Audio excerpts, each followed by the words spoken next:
But enough of this palaver. Let's get the show on the road. All right. Good morning, everyone. Hola.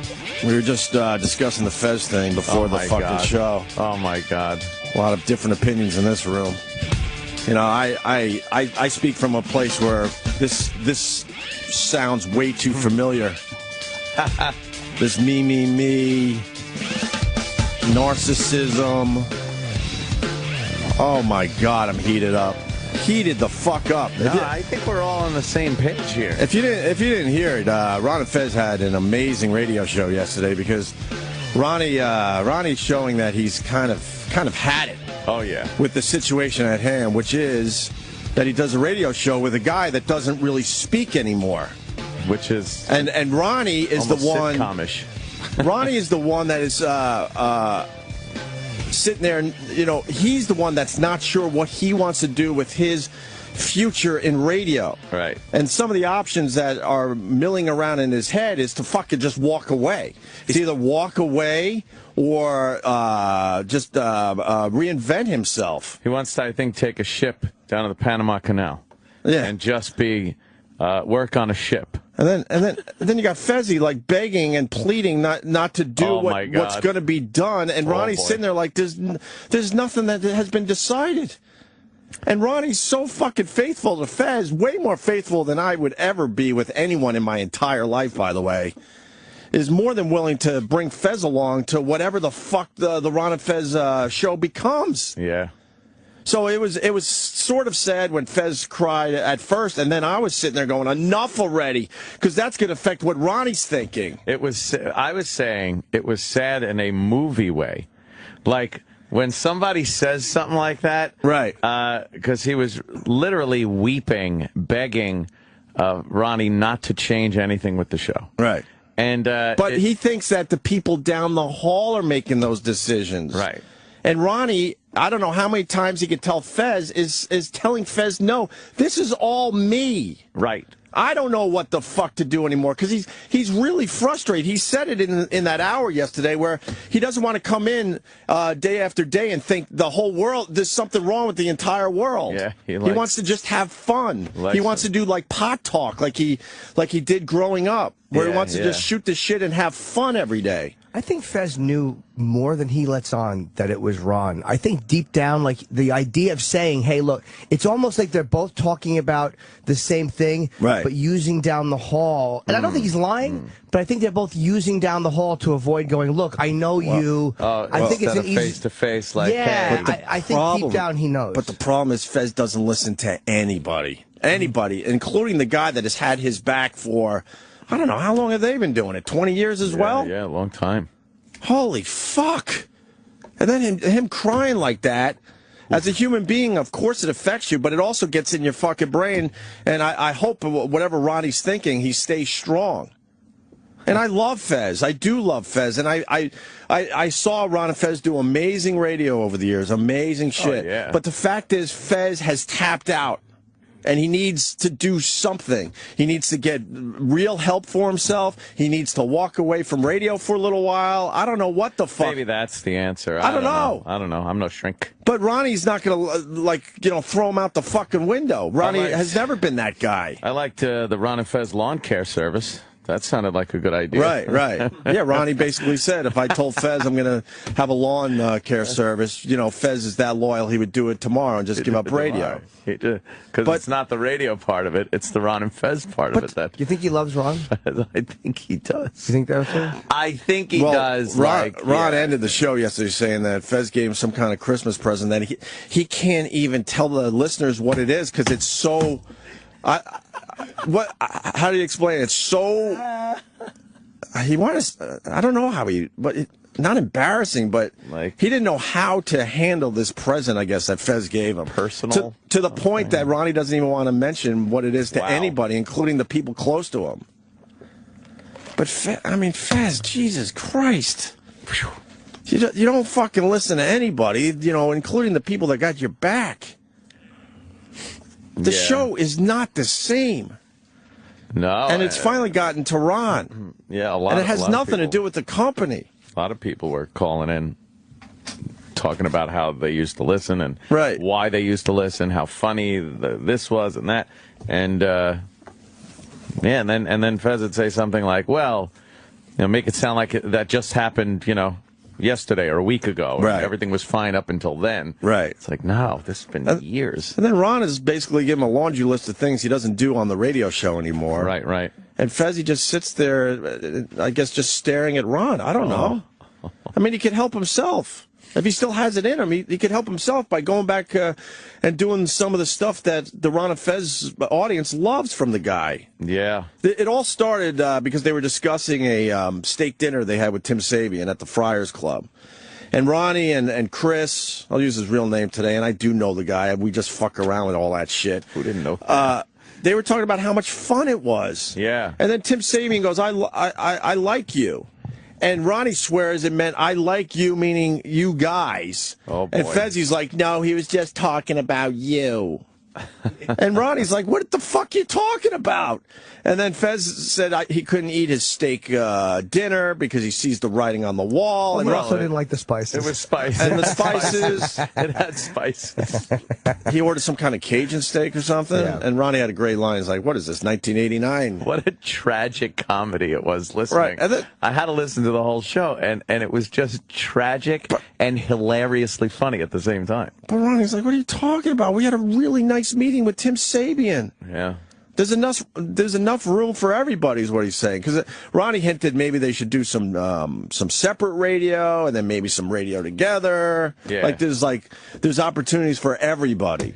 A lot of options out there, he says. Christ. And then I, to make it about myself, I lived that life for many, many fucking years with my mom, where you have a real fucking issue, a real problem, and then that person is getting so fucking emotional in your face that you have to tap out and go, all right, it doesn't matter what problem I have anymore. Fuck. It was frustrating to listen to. Was it? Because Ronnie, really cares for Fez and always has had his back. Yeah. And then, what, Fez hates cookies or something? What's that about? Oh, no. Cookies makes him cry? Whoops. That was... That's his cat thing. Huh?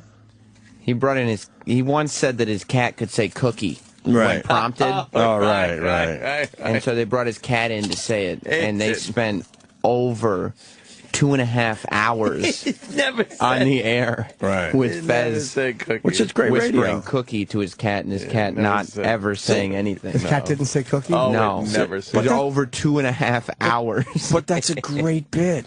I heard most of that show. It was awesome. It was amazing. Oh, It was fuck yeah. And Fez would amazing. come up with all sorts of stuff over the years. And people were asking me, is this a work? I've heard a lot It would of be the works over greatest years. work in the history of mankind. I'm it's years in the making. 100% sure there's no work here whatsoever, okay? 100%. Years in the making, if it's a work. Would be amazing. Fez had he was closeted, I guess, for a long time, and that's probably frustrating. But he came out, Yeah. and everybody accepts him. Right. Like, that's, Yeah. like Fez, if you listen, that's a big thing. Like this Right. quote-unquote homophobic audience or this male demo. Right. Nobody cared. Like, meaning that they liked this guy, Yeah. and it didn't affect them liking him. And I think that he got so much acceptance, and he still saw a lot of people. He found some negativity, but it's like, dude, Maybe he can't accept happiness or something because Maybe, yeah. he was happier when he was in the closet, period. Unless his mental issues, whatever they are, I don't even know, have gotten worse. I don't think anybody really knows. I don't think But he knows. I felt way more badly for Ron Bennington yesterday than Fez when I was listening to that hour. Because, Ronnie's at some kind of crossroads in his career. He's been beaten down a long fucking time. He tries to start conversations in bits, and then there's a guy just staring at him. Well, we joke God. about it on the show because you got to try to find some humor out of this shit. Right. But that wore him out. So now Ronnie's thinking, okay, I got to figure out something new here, and that doesn't mean fucking throwing Fez out the window. And as many times as he's going to tell Fez that, Fez doesn't hear it. No. listening to it, you could hear, like, Ron would say certain things, and Fez was hearing something else. It was like he was going, yeah, but that was this or that, and you can see it's like, dude, you're not hearing. That's Ron's what mental patients do. Yeah, they never hear you. Oh, I know. Ron started, raising his voice and cursing a little bit. It was well, good for him. Amazing. Good for him. Yeah. Fuck.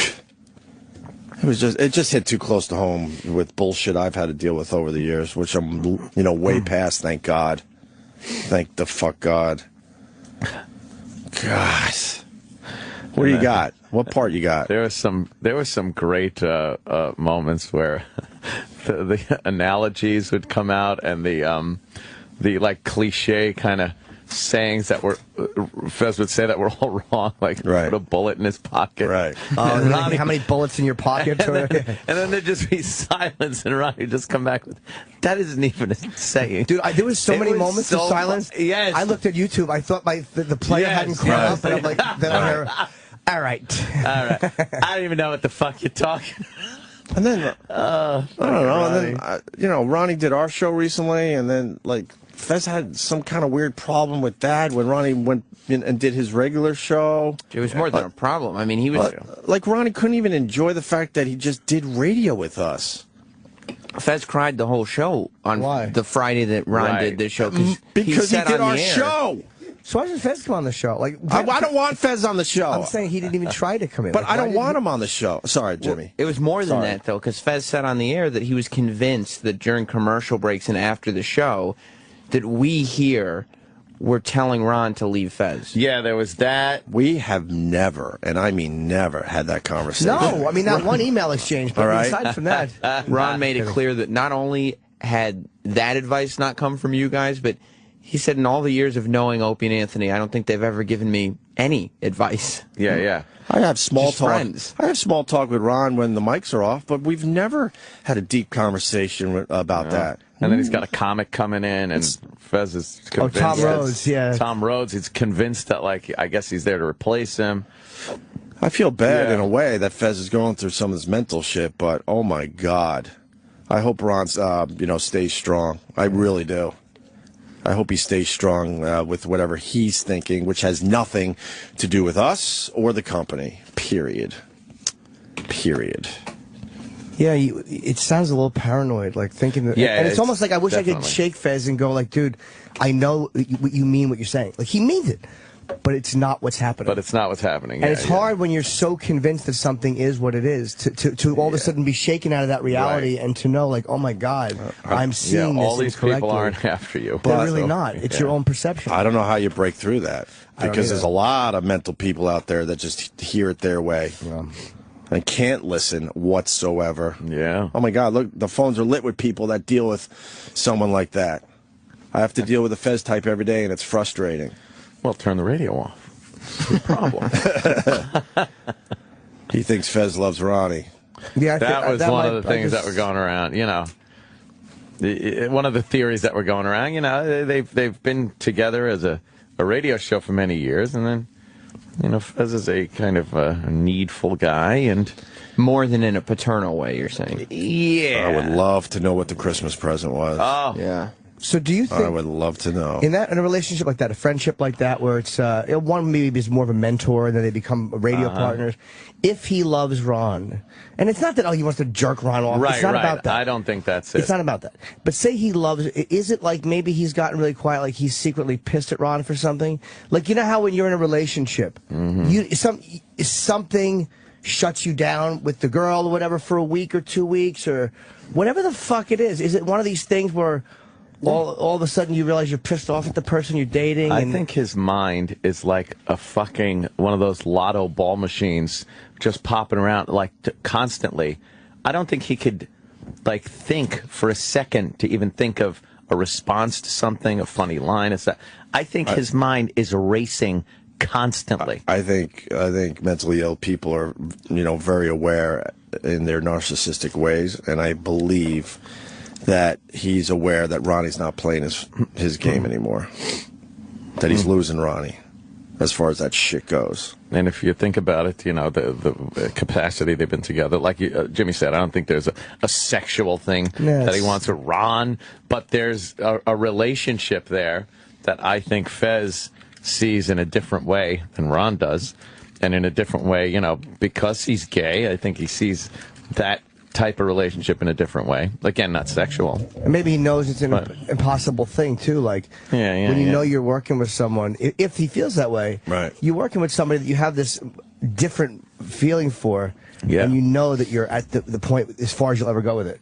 Maybe that's a frustrating, crazy... That's why we all keep it to just hand jobs. Absolutely. You know? Occasionally we'll catch Sam dipping down there to try to get a fucking, what we call the 3-helmet lick. I mean, if we're being blunt and honest today, you know, Fez is lucky that he's here at Sirius XM because the company doesn't really care about our show and Ron and Fez's show. They don't look at it in a bad way or a good way. We're just here. They're a big picture kind of a company. We're just here. Yeah. And if we weren't motivated, boy, could we call this in every day. And if Fez was on regular radio with Ron, he would have been gone at least a year ago. They wouldn't have put up with it. Yep. You got the audio cue to Fez worried about being replaced. Yeah, well, and Ron losing it. Yeah, I figure we'll want to get to the meat of this shit. Yeah, and we also had the live read that came after all. Oh, the Mrs. But that's just because read. Holy shit. That's just because he doesn't, you know, cookies makes him cry. See, I love Ron and Fez, but I don't listen because by the time they're on, we're off the air and I would go home and go to sleep. So listening to that yesterday, like knowing the dynamics just from being here, was interesting because I haven't listened to a huge hunk of the show, and to hear that happening. Well, wow. I know. Yeah. What's interesting, and it goes to Jim's point about not knowing really what's going on the show. The whole thing started because Fez was upset that somebody called Jim's advice show, using the name Todd and giving out all of Fez's problems, but Jim didn't even know they were Fez's problems. And he was perplexed, by the way, trying to help this guy. The guy called him my advice show, and he was saying something like, "I'm Todd." Can we get that call? We should have got that call. Yeah, maybe we should get that. And E-Rock let me know that he was bullshitting or whatever. Gag. But it was interesting. I forget what the guy said. His father hosed him off or some shit. Oh, yeah, out in the yard. But here's the problem with that. Oh, boy. So I heard it loud and clear. Fez thinks it's an inside job. Oh, yeah. Fez thought that whole thing was an inside job. That somebody actually called up. Well, the devious Sam Roberts probably put it together. Yeah. But Fez thinks that, you know, it's an inside job, meaning someone that most likely works close to either us or Ron and Fez. Right. Even though it's pretty obvious that the guy just listens enough to the Ron and Fez show where he picked up on all the things he needed to. I have the clip from Jim's show if you want it. All right. Until I get bored and then... Yeah, but you don't want to... Oh, what happened? Sam, your lies are overwhelming. We have Todd in New York has severe anxiety. You know, it's funny, Todd. I go through the bouts of this myself, which makes it hard for me to trying to help. How are you? Yes, it's so funny listening to Jim try to help this guy. I have a business partnership, and lately I've just been showing up to work, and I don't pull my side, get my name. Oh, I would have known. Oh, no. Sorry. Just because of just because of the Todd in New York, I got a partner. You know, I didn't even know Fez's name was Todd. Oh, okay. I swear, I didn't know Fezzy's name was Todd until yesterday. It's easy to say that now, but knowing what we know, but I don't know. I think I might have picked up on this. Dude, when I see the phone screens, though, and I see one guy, like, drinking, kind of want to kill myself, and then this guy with that, this wasn't so outlandish. Him saying that he didn't pull his share in his side in the partnership. Like, all right, it happens. Yeah, there's some damaged people listening to this There's channel. Nothing but fucking creeps call my show. This guy was like the healthiest. A business partnership, and lately I've just been showing up to work, and I don't pull my side, yet my name's still on the business. Okay. And my business partner's been getting really upset with me. Sure. What are you anxious about? Anything in particular? Everything. My sexuality, my mother. Okay, well, those are big things. So what, are you straight and you think you might be bisexual Jimmy, or gay? He's trying to help. I think I'm asexual, but I think I'm gay. Okay, wait a minute. So, asexual, you're concerned because you don't get the urge to have sex very often? Oh, gosh. Right. Were you abused sexually? Not really. My father did hose my ass out in the driveway once. What do you mean he hosed This guy knows all the details. He knows all the little bits that have come out over the years. your ass out with a real hose? Yeah. Now, why the driveway? That's kind of publicly humiliating, no? Yeah, it was. So what was the motive of that? I'm not sure. I'm not sure. My father recently died, and I think he might have been a closet homosexual, perhaps a pedophile. I'm not sure. Jesus. Wow. Oh, is this fake? Are you joking? That was Iraq indicated. Oh, and there he goes. There he Thanks, goes. Iraq. And that's what got... Yeah. I was annoyed the guy hung up instead of saying yeah, because Iraq, I think, was making the thing like... I kept going, no, it's fake, it's fake. And then finally, when he said hose my ass on the driveway, I was like, Jim, it's a fake. Jimmy thought you were saying, I want a steak, I want a steak. You know? So it went on longer. Go for a steak. I would love this steak. As long as it's not too spicy. Yeah, but then like hose in the driveway, like what fucking Spices on. But that was the that was one of the triggers that led to what happened yesterday at Ron Fez. By the way, I don't like that the one clip of my show we play on this show, it has to be me going right to molestation. Yes, but that was a fair question. Mm-hmm. All right. So here's Ron Fez from yesterday. This is where it starts getting very good. What does that mean? I don't know what it means. No, it's all right. What? We should find out what they're... Yeah, please, Sam, find out before you get there's that kissed. There's that dead air and then the Bennington sigh. Luke, you're on the Ron Fez show. Yeah, Fez, I won your fat, ratty bull shirt about 3 weeks ago. I was just wondering if you want me to send that back. I'm just sitting in the packaging, and it sounds like you might miss it a little bit. That doesn't help. No, keep it. It's an old Fez shirt. Probably won't need it. Oh, Christ. What does that mean? I don't know what it means. Then when you do know... I don't know what any of this means. Well, when you do know, this would be the time to have a conversation. But to come into some place and... Are you asking anything specifically? No, you're not. You're just saying you don't know what things are. How could you not know what things are when you sat there and had the dinner?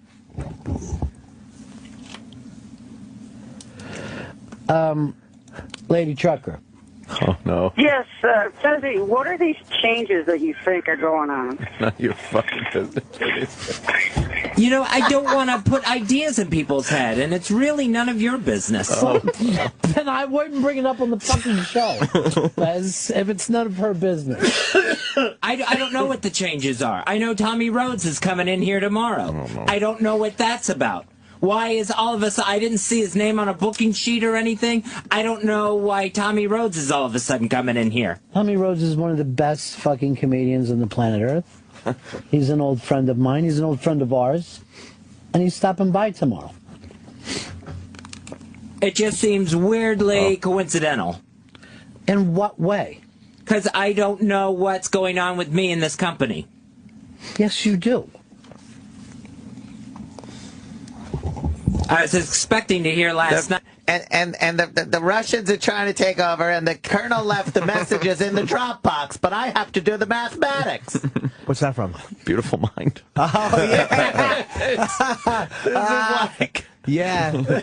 Go to Fez's house and there's just fucking magazines and newspapers stuck to the wall with threads connecting words. Supposedly no one's allowed in Fez's house anymore. Maybe. They said he announced that on the radio, I think. Yeah, a couple days ago they said Fez stopped cleaning his house, so he doesn't let Getting new radio transmissions from the military.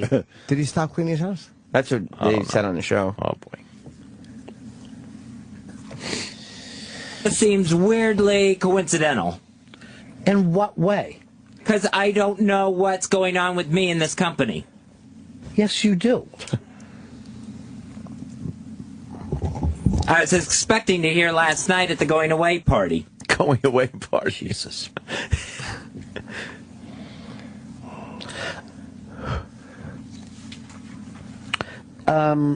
He's I'm gonna perplexed. Right back, Ron Fez.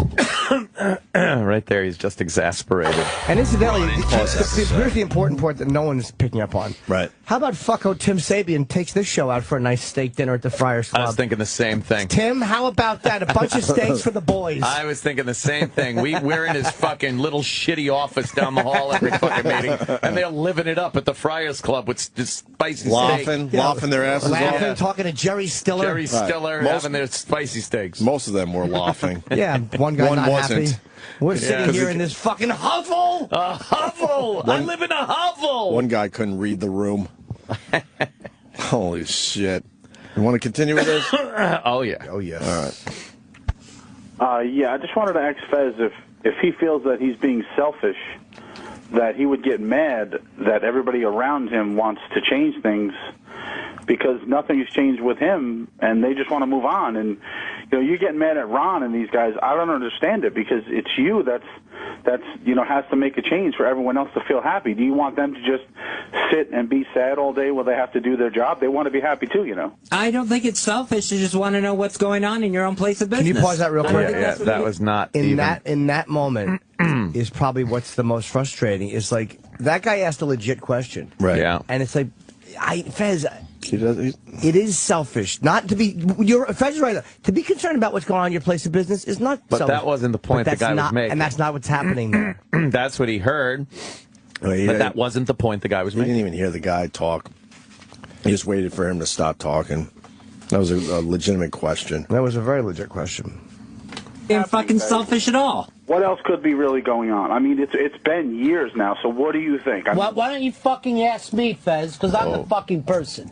All right? No one down the hall. I'm the fucking person. Ask me instead of anybody else. I don't know if I want to keep hearing bitching every fucking day. Oh. I'm going nuts with it. I started getting spaghetti against the wall flashbacks. I was listening to this and I'm like, oh no, Daddy, please stop yelling. Stop yelling. I got a stomach ache. Oh no. Just between the two shows, the issues and mental illness that runs rampant through this fucking room is astounding.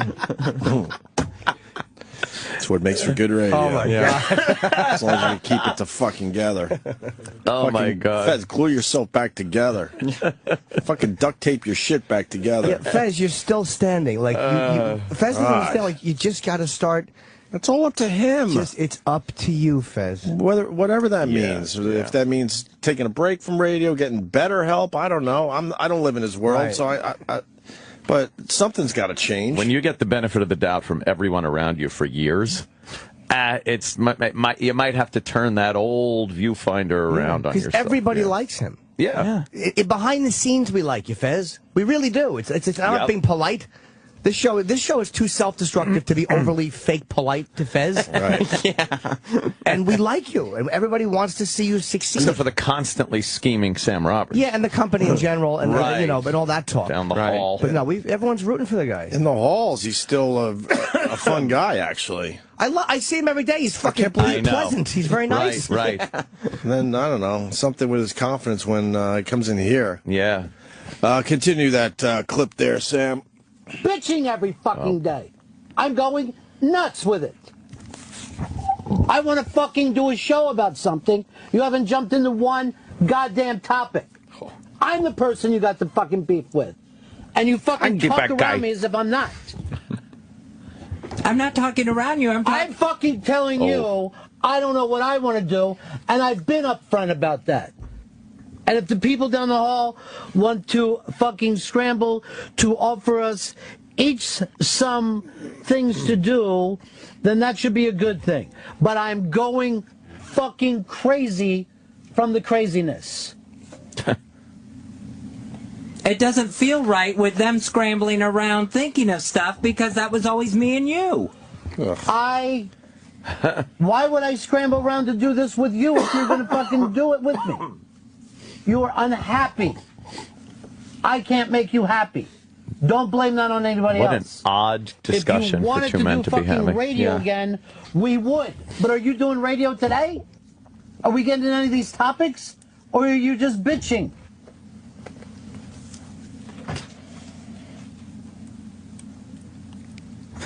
See, nothing. This is where I'd look at my radio, too. I thought the fucking YouTube thing No was... one fucking started I didn't pause it. but me. Ronnie works dead air like no other person.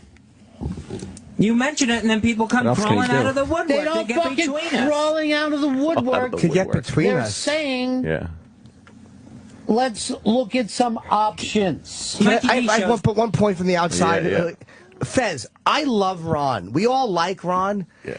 But let's be real honest. Nobody is trying to get between you guys to get close to Ron Right. We like Ron. Everyone has their own shit to We got worry our own about. shit to worry about. Nobody wants to get between Ron and Fez. Nobody looks at them and goes, if only he was out of the picture, I could be close to Ron. We don't think of that. It does sound like something more than just a professional working relationship based on Fez's end of this. I mean, you're hearing things that people don't talk like that unless they're in a relationship. Thank you. You know, it's well, radio shows, you get really close to these fucking people.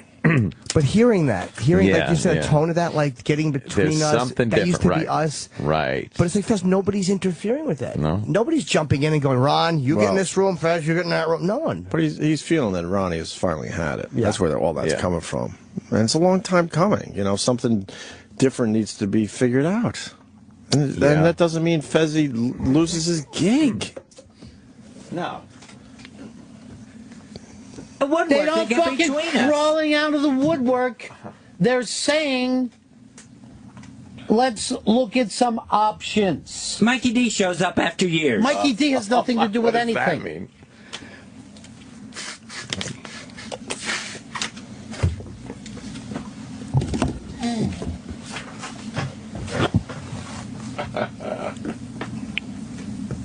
I told you before.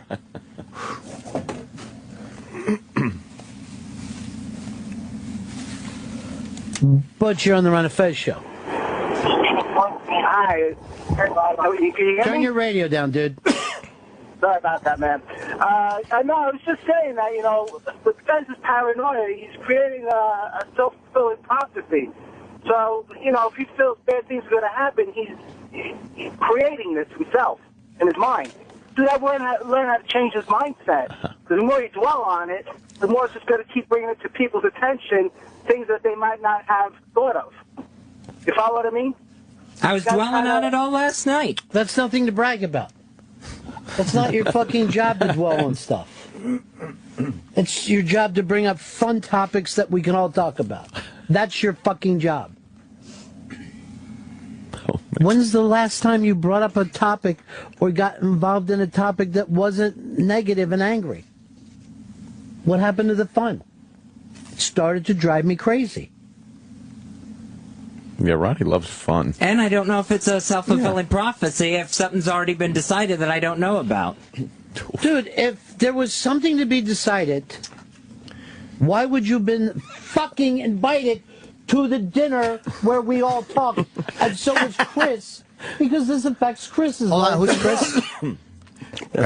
Pepper Hicks. Oh, okay. Chris Stanley. Stanley. Yeah. That guy? He's a producer for the Chris and Stanley and Pepper and Hicks. Jesus, that's 5 people. Yeah. See, but Fez that must knows have been an expensive dinner. Yeah. He smells something. It's almost like you smell smoke in the room, and you know you smell smoke, but he's misidentifying the source of it. Right. But the fact that he smells smoke is right. But it is crazy that he thinks people are talking about him behind his back when he's there for the conversation. Absolutely. Yeah. And he's in denial that it's Ron who's changing. And he thinks people got in Ron's ear. Right. And that's absolutely not true. That's it. He's in Ron's denial. been a fucking saint. Ron is changing. And Ron is changing. Yeah. But he for thinks, being open about it. He thinks that can't possibly be true. There are people talking to Ron. They're talking in his ear. And even when Ron came to me and said, you know, hey, buddy, do you want to do a show? I was like, you know what, dude, I'm not going to be happy with that. Have fun with that. Public information. Have fun with that. You're terrible. Have fun with that one. Can't wait for later on today. Ron will have to tell Fez that was a joke. Well, I don't know if it was. Where's our Tuesday? What do we got? The meeting in his fucking Tim's glass sarcophagus down the hall? Is that it? Or do we get steak?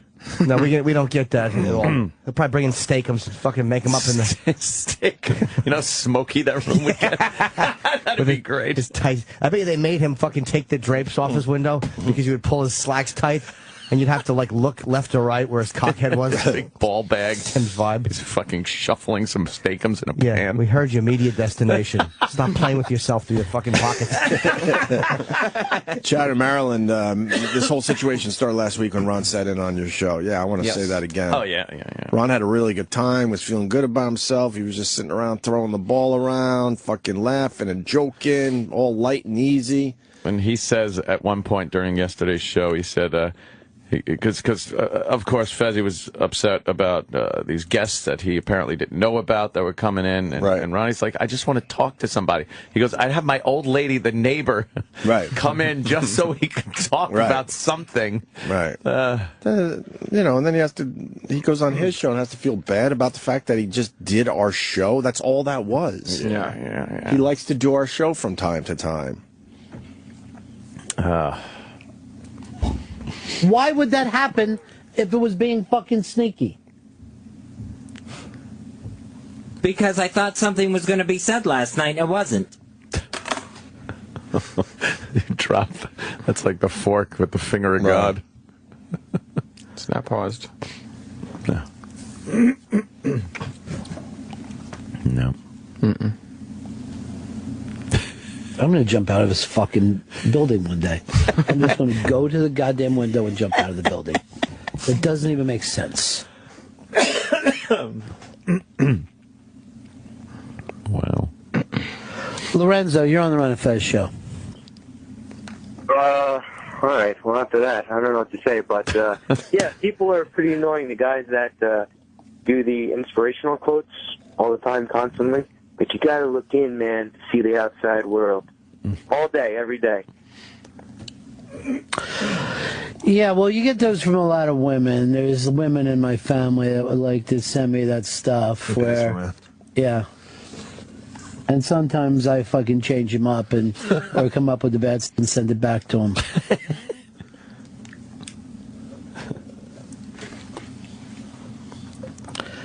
Nikki, you're on the Ron Fez show. Hello? Yeah. Yeah, I just want to say I started listening maybe a couple weeks ago, and I thought Fez was the other guy. I didn't even realize. I mean, Fez does. I guess he hasn't been talking much lately, but so that's worth admitting. But I also want to say, Fez, you're taking a lot of bullshit, man. These guys aren't exactly respecting you. So if you do lose the job, who really gives a shit, man? Just have fun and be confident. It's not my plan to get fired. Look, Fez, this guy's been listening for 2 weeks. He understands the dynamics. I'm Chris, by the way. Not the, You better figure out how to fucking explain yourself, too. Yeah.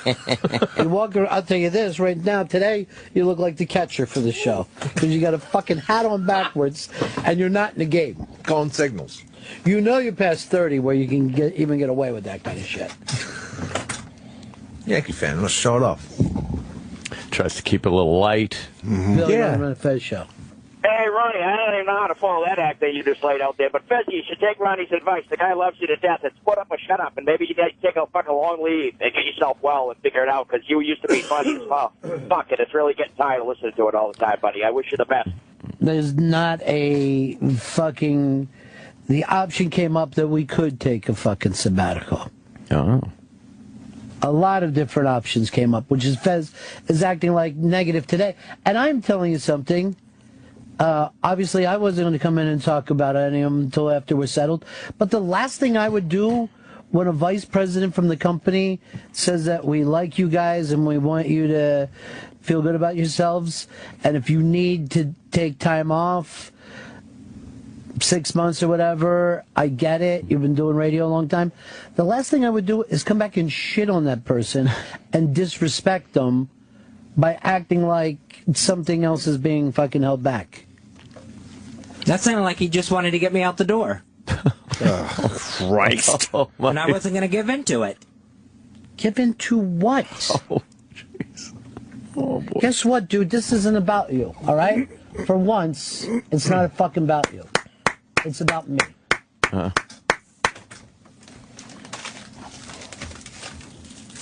that's why I didn't fucking go in there and say, I want you to fire Fez.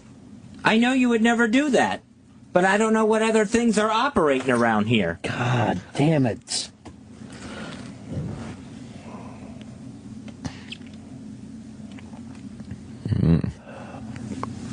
Hit play. Charlie, you're on the Ron Fez show. Hey, Ron, you're just wasting your breath, man. He's not listening to one thing you're saying. Bravo. No, he's not. Whatever the expression is, hearing you but not listening, whatever that stupid expression is, he's hearing your words, but he's not listening to anything you're actually wrong, saying. dumbbell. Listening, not hearing. You're just wasting your breath by even getting mad or whatever. I feel bad for you, man. Thanks. Play. Yeah, it's playing. What? It's not paused. Can't be. It's radio. Ron should be understanding. Chris, you were at that dinner last night, not even a meeting. Yeah, it was a very nice dinner. It was really a great night. Fun night. Yeah, it was really fun. I thought. How could anything negative been taken out of that night? I thought it was impossible. We were basically there with what I consider the mayor of the Friars Club.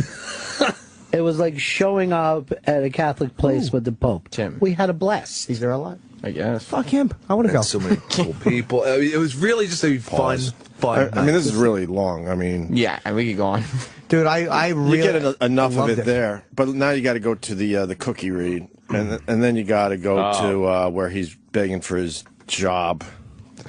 I'll find the Ron had a very funny. Which is an hour into this, he still isn't listening to what Ron is saying, and now he's basically begging for his gig. Oh, when he's saying it should be me and you or whatever. Oh gosh. Where he's like just pleading. Don't change it. Yeah. Yeah. When he finally pulls the mayonnaise, you know? Yeah. Yeah. Okay. Oh, right. Don't you? Right. Right. If you turn up the computer, we can play the cookie read. The cookie read. So I don't know. Then they went to break a little later on in this discussion, because we're not going to play the whole thing. It's really long. Yeah. The clip is online, though. I tweeted late last night. Go to my Twitter or you can find it, whatever. Or you can go to I'm sorry. Or you can go to JimNorton.com tours and see it under there. When he brought up the blueberry thing.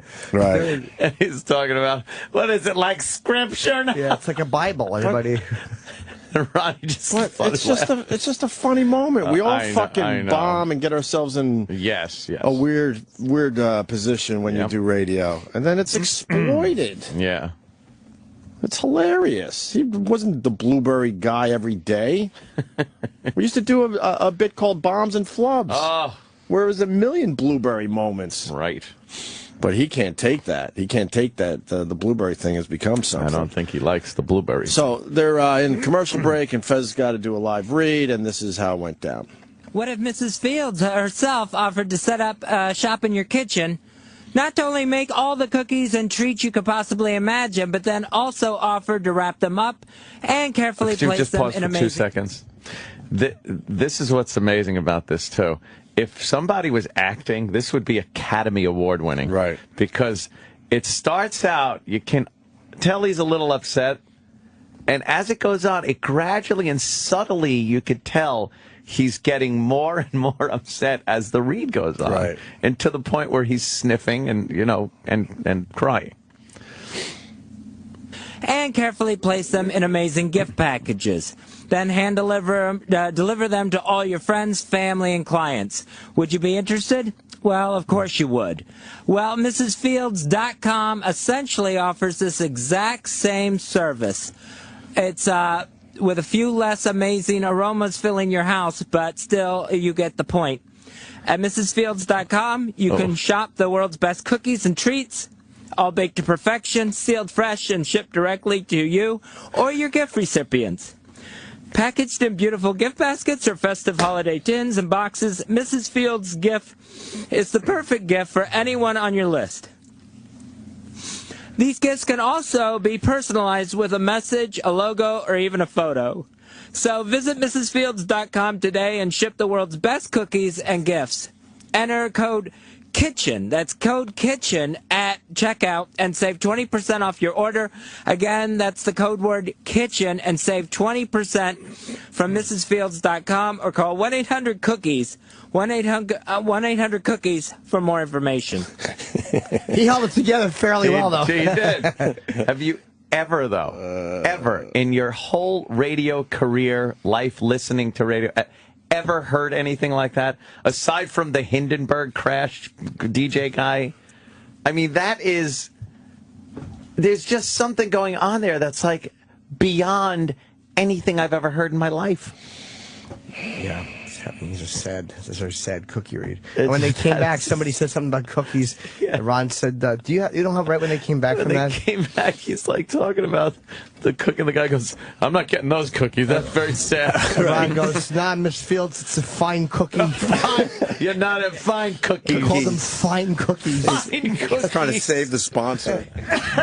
It's a fine cookie. People are not going to forget Mrs. Fields' cookies anytime soon. No, it's way better than just a fucking straight-ahead read. Oh, my God, is it? Oh, people are talking about those damn cookies now. Yeah. So now this is where Fezzi, this is the meat of it, where he just begs for his gig, right? Yes. And I'll be on, well, I just played it. It was a little sad, even though it was sad at first. As a yeah. human being, it's got to be sad, but then I turned quickly and said enough already, because, you know, this is going to get into Ronnie's head, and Ronnie needs to figure some shit out.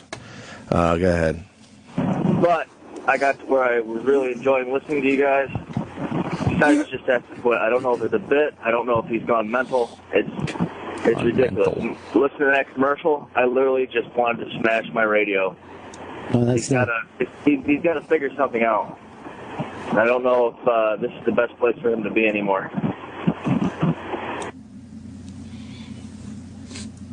What happened? I think the video's still playing. The show's still playing. Oh. Seriously? Yeah, Sorry, I was just getting emotional during the... Yeah, we were all aware of that, and you're emotional during the entire time. I'm just going to throw this out there. Oh, no. Please, Ronnie, don't change anything. Please. Christ. I'm just asking you. It's been a long time, and I'm just saying, Ronnie, do not do this. Don't let them do this to us. Fez. Don't do it, Ron. Fez, can I just say something to you? I literally... Don't let them change this. I prefer Angry Fez to this. I prefer Angry Fez to this, he says. Don't do it. I'm just... I don't know how else to put it out there. But don't do it. Can I just ask you to do something? Have some respect for yourself, dude, and for us, instead of this.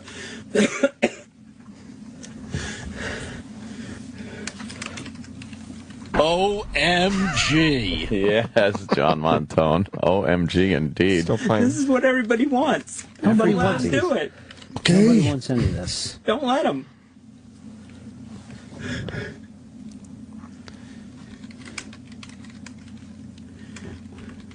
I was only joking.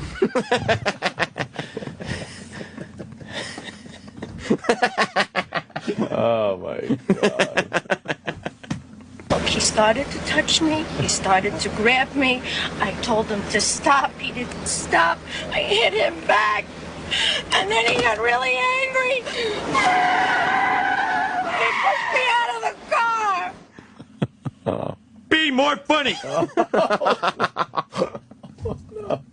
Now go home and get your fucking shine box. Okay, Frogget, what's next? Oh, no, that's going to be a problem. Oh, boy. Oh, no.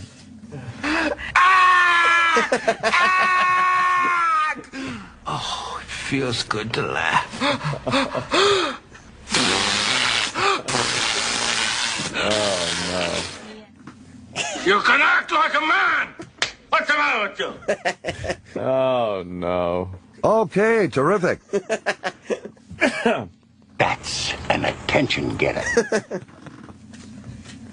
I'm scared. Oh, no. It's still playing. Yeah, dear Lord Jesus, this ain't happening, man. This can't be happening, man. This isn't happening. Oh.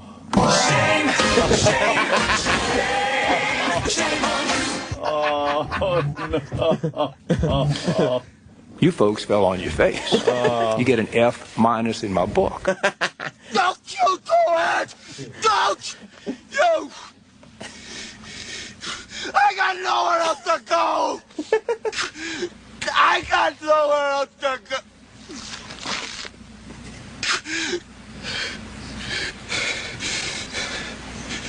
I got nothing else. It's a person. There's a person stranded. There's a person stranded. Oh, no. Turn it off. Turn it off. Turn it off! Turn it off!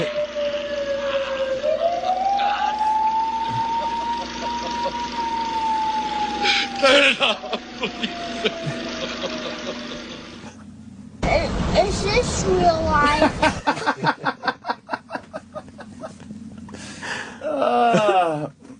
Hey, you sure ran that one into the ground. Put the fucking lotion in the basket! Shut up! You shut up! You shut up! You shut up! Oh, no. It's a long pause. Oh. Of all the dramatic things I've ever seen, goodness gracious!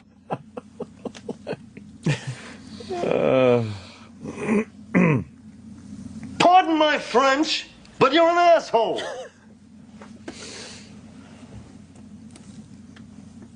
Still dead air over there, huh? Yeah, I haven't hit pause yet. Jesus. I'm a fucking idiot. I'm a fucking idiot. I'm a fucking idiot. I'm a fucking idiot.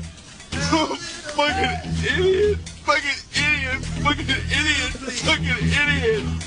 Down goes Frazier! Down goes Frazier! Oh, my God. Damn.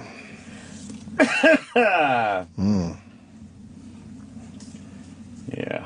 The attitude dictates that you don't care whether she comes, stays, lays, or prays. I mean, whatever happens, your toes are still tapping. Right. Exactly. Makes sense.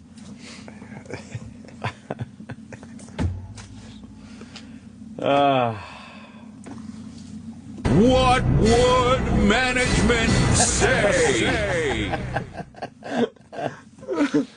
Oh, my God.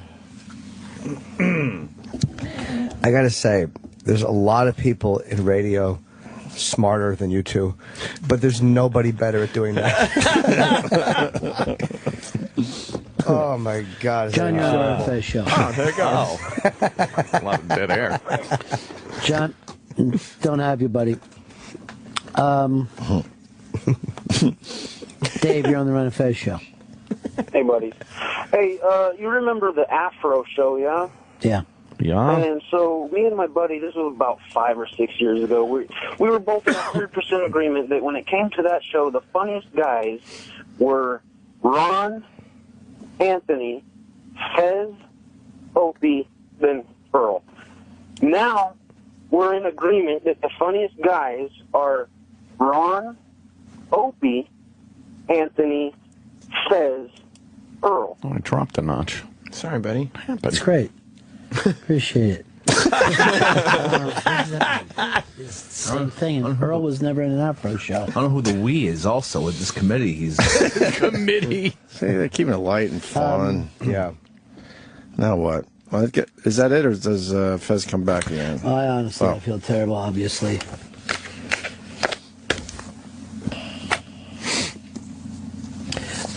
We have all these funny things that people wrote up on the thing about the toenail bit yesterday, but I think it would be crazy to read them off now.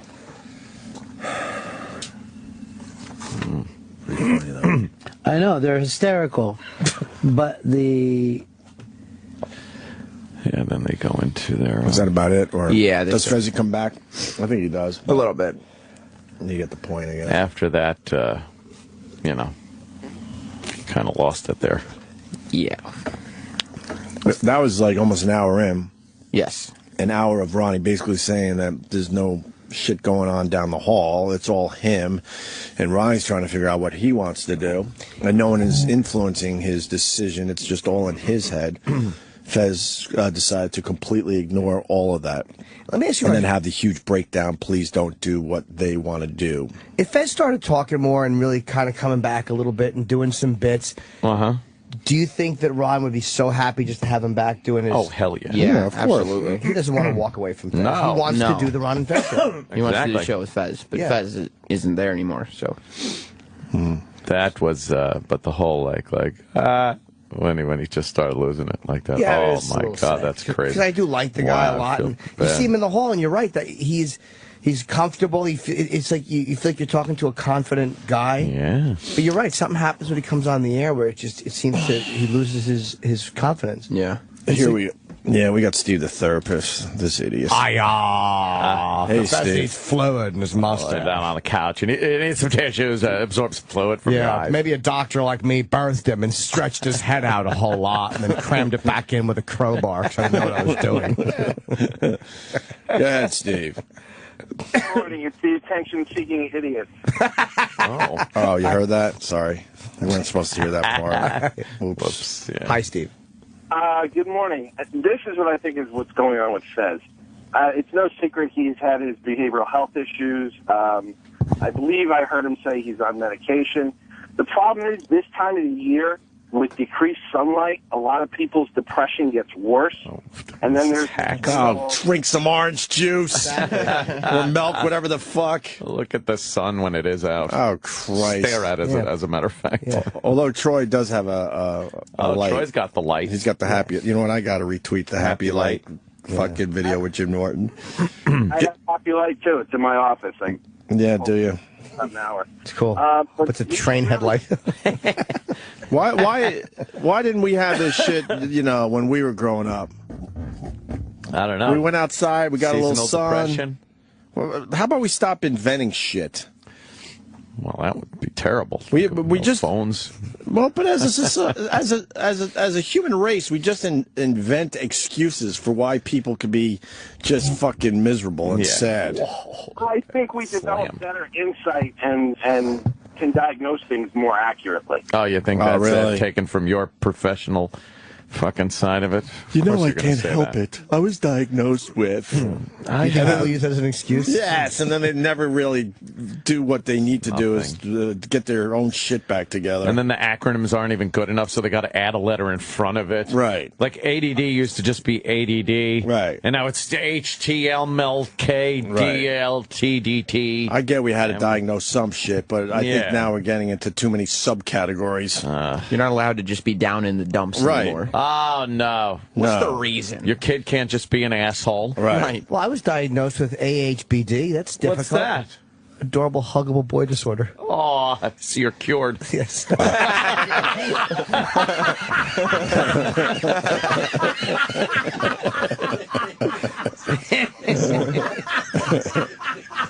Oh, Jimmy.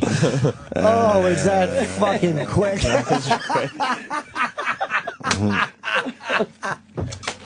What Fez could do to... Oh, you still... Hold on a minute, sir. I'm laughing at the brilliant quick line that Anthony just fired out as he was digging in his nose with the tissue. That's the beauty of that. Is he's literally just blowing his nose and that's shot out. I spent 8 minutes trying to figure out letters and he fucking pow. Wow, is that quick? After this caller, can we just hear the lightning fucking speed of that? Go ahead, sir. Yeah, the shrink is back on the phone. Go ahead.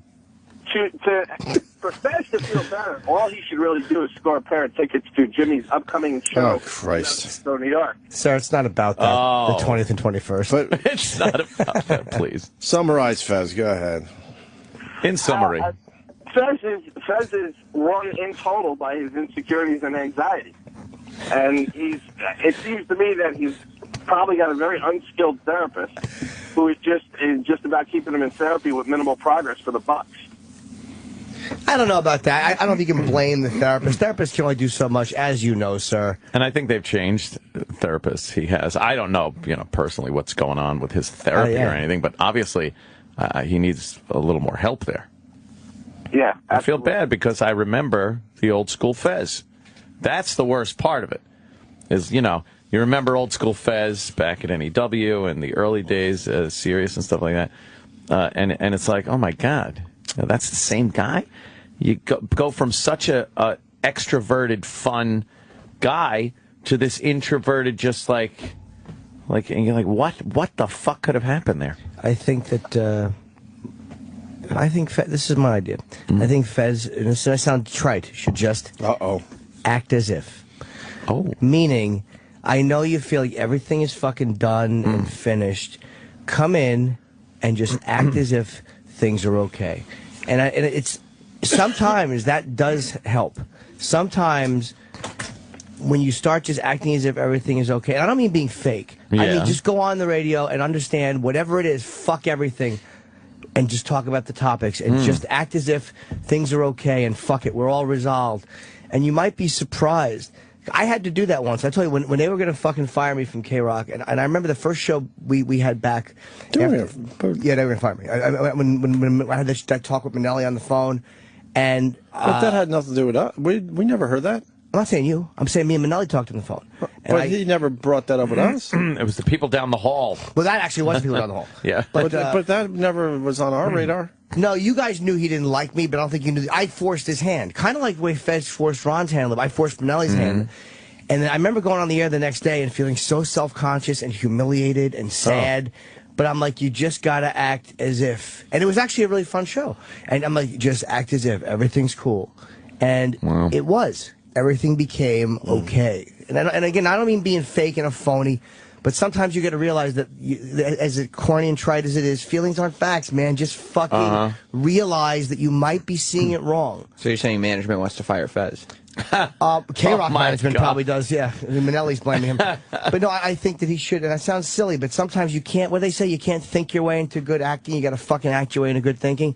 Just begin going through the motions and everything. But Fez is not even going to hear that either. So. Maybe not, but I mean, that's what I would tell him. It sounds very simple. He doesn't hear any of this stuff. That's the major issue here. Jimmy's advice is spot on. Jimmy's always got very insightful behavioral health. Jimmy, I love your advice show. You're awesome. But again, I remember that just when I was a much different situation than Fezzy, but I remember the humiliation and the fucking, I felt like I was completely alone on this. I really did. I was sitting there at K-Rock and going on the air. I didn't want to jump in and talk, and I didn't know what to do. But again, it was a rough spot. That. But you know what I mean? Like everyone hits rough spot. It's part of it. It's part of life. It's part of any job. And you work through it, and everything's okay after that. So, Fez, this could be a fucking time Fez looks back on. In 5 years, Fez could go, oh, my God, what a dark fucking time that was. I was going through this medication shit and having a hard time. And, whew, you know, you could do that. Yeah, you're not out of the game, Fez. You're still here. Yeah. Stop acting like it's been decided, and you don't have the noose around your neck. You don't. You right now might be looking up at the executioner's thing, but they have not put the noose around your neck, and neither of you. We're all talking about Fez. Yeah, but I mean, it's a radio. That's one of the issues Ron has, because he said it. It's not about you, Fez. Yeah, that's true. This is all coming from Ron. But Fez is the one who... Once again, we all focus on Fez. Because if Fez changed, Ron is okay moving forward with him. Right, of course. You know what I mean? Ron doesn't really... With Ron, it's like, you know, however much of the situation you can handle is the only thing you can tell. And Ron, you know, Ron's not having the same... You know, Ron's got different tools for handling this stuff. Yeah. Didn't he wrap up the whole thing? It's not on that video, but it's on another... It's on another site where they wanted me to, you know, sign up for. Yeah, I didn't do that. So I bailed on that. It's in the description. Yeah, it's Share Beast, but don't click on half that shit is spam. You hit play now and it's spam. Like, none of that what is ever works. Share Beast? Those big links that say download and play now. It's all Share Now after all that plastic surgery. You could try it. I tried. Wisconsin, you're on the Ron Fez show. Oh, it was that easy, huh? Man, yeah. Hold on, pause. Over now, but see, but it says download, play now. I clicked all those, and it's just that tiny little play. Oh, yeah, that's all. What an idiot I am. No, I did the same thing, dude. You did, right? I didn't click anything. I said nope, and I went away. Well, it was clever on their part, but then I bailed and said, you know what? I'll never use Share Beast. You know what? Sneaky. Another clever, sneaky thing they've been doing lately that I've noticed on Twitter. If you click on the link that has like, hey, here's 15 pictures of the hottest celebrities or something, and like, oh, and they got the first picture, and then they got a bunch of links that say next, all around it that are big next. Sure. So you assume that you click it to get to the next picture, and it takes you to some fucking ad site. Shit. Meanwhile, the next you need to click on is this tiny little next. Dude, there's 6 buttons here that say download. Yes. Right. And I clicked most of them. Download. Yeah. And then my computer started like freaking out, so I said, fuck this, and I'll never use Share Beast ever. It's like 3-card Monty. And I recommend everyone out there don't use Share Beast. They're fucking sneaky. Look at him. Sure beast. Looks evil. It is evil. Little horns on him. He's green. One eye. Go ahead. I just wanted to tell Fez that he's begging you not to do this, but he's the one that's done it. You know, it's like that dude that cheats on his chick all the time, and she finally catches him for the last time and says, I'm done, and now he's begging, don't do this, don't end this, you know? Well, like, I don't know. It's just if it means anything to you, I just got to note that Fez is down the hall with, and I'll be joining him shortly. Oh. So, like children. Like children. They can't even finish the show. Like children. He was down the hall with Tim? Mm-hmm. Oh, Mark, you're... Wonder how that went. Sean, in Vegas, you're on the Ron Fez show. Yeah, it is kind of over now. I just wanted to say, though, Ron, you've handled it pretty well all this time. The first show I ever heard was was Fez trying to talk to his cat and get the cat to say cookie. And I, believe it or not, kept listening from there. I've loved you guys. Thanks, dude. Fez is awesome.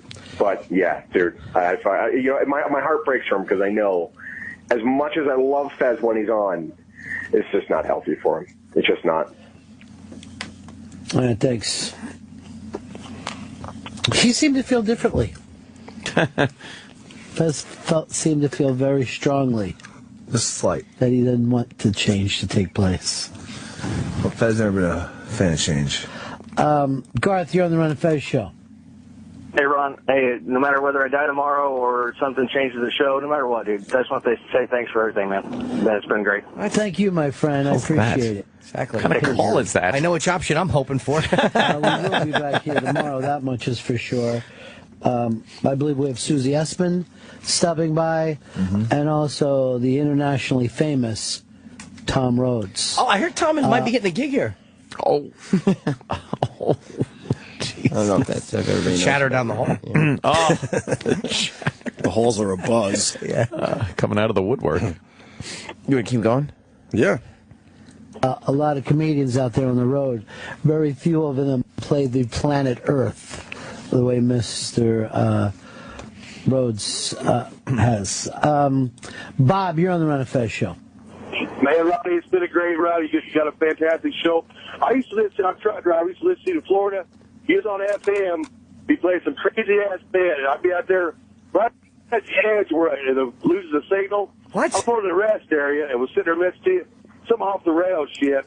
And then it's all of a sudden you went off the air when the end of the show. And it's like, these guys were so fucking whacked out, you didn't know when the show was I think the callers are shell-shocked at this point. They chase you guys that shit all the time. All right, I appreciate it, dude.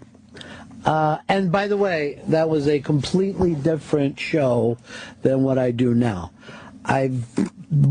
Every several years, I honestly believe a human being must reinvent the way that they work. And that's what I was attempting to explain to Fez. I certainly feel like the show that he's talking about that we've always done has been like 5 different shows. Let's go over to Kevin. Kevin, you're on the Ron Fez show. Hey, Ronnie, I'm just wanted to tell you thank you, and I'm proud that you finally stood up to that bully Fez. So, congratulations. I don't know if I did that, but Patrick, you're on the Ron Fez show. Hey, Ronnie, I got XM radio in the special package for a few reasons, and you're one of them. So, are you gone, or can you tell me what's happening? Is your show over? The thing is, it's not been a hidden thing that we've been talking to Tim Sabian about doing something different. That has sent Fez into a fucking tailspin. It was an ad. Cough Plus. Cough Plus chest congestion. That's well timed. Fuck Share Beast. I'm serious. We can probably get this audio. Yeah, but I said it to Gregg once. Yeah. What a pathetic fucking company Share Beast is. I didn't know where they. In the middle of an audio clip that you're trying to listen to, they pop an ad on that you can't even click out of. Oh. It's all, you could go back to it. E-Rock, what do you think? You didn't hear me when I said E-Rock. What'd you say? You got that, E-Rock? No, I was dealing with something else. What were you dealing with? I have to ask. Yeah, what was going on back there? We were just going over timing something with the log. That's all. Were you on your back and she's squatting over you? Yeah. Was he dealing with something, Sam? I don't know what he was doing. Timing something with the log. I didn't have a clue. He wasn't listening? No, not for a second. E-Rock. Like, I would, in my dumb mind... This is a crazy house. It really is. I was thinking as soon as we even started talking about Share Beast, he would have been on there like, oh, let me just in case find it in the system. Right. Share Beast stinks. But then we played it from Share Beast anyway, and then I go subtly, I'm sure we can play it out of our system. You got the clip? And we talked for minutes. Oh, he's got Oh, no. I don't have the clip that he has there, no. Why? The log. You just went to that. I didn't have time to go through the whole thing. I have your other clip ready to go. You don't have time. It was just at the end of the show. It was a quick wrap-up. Wait, which you go to the end of the Ron The other Fez clip show. I did ask for. Yeah, I have that sitting here waiting to go. Okay, we can hold that one, but how Yeah. about the one Sam is doing? Right. I'd have to cut out of this one because this one isn't saved. Well, just save it. This.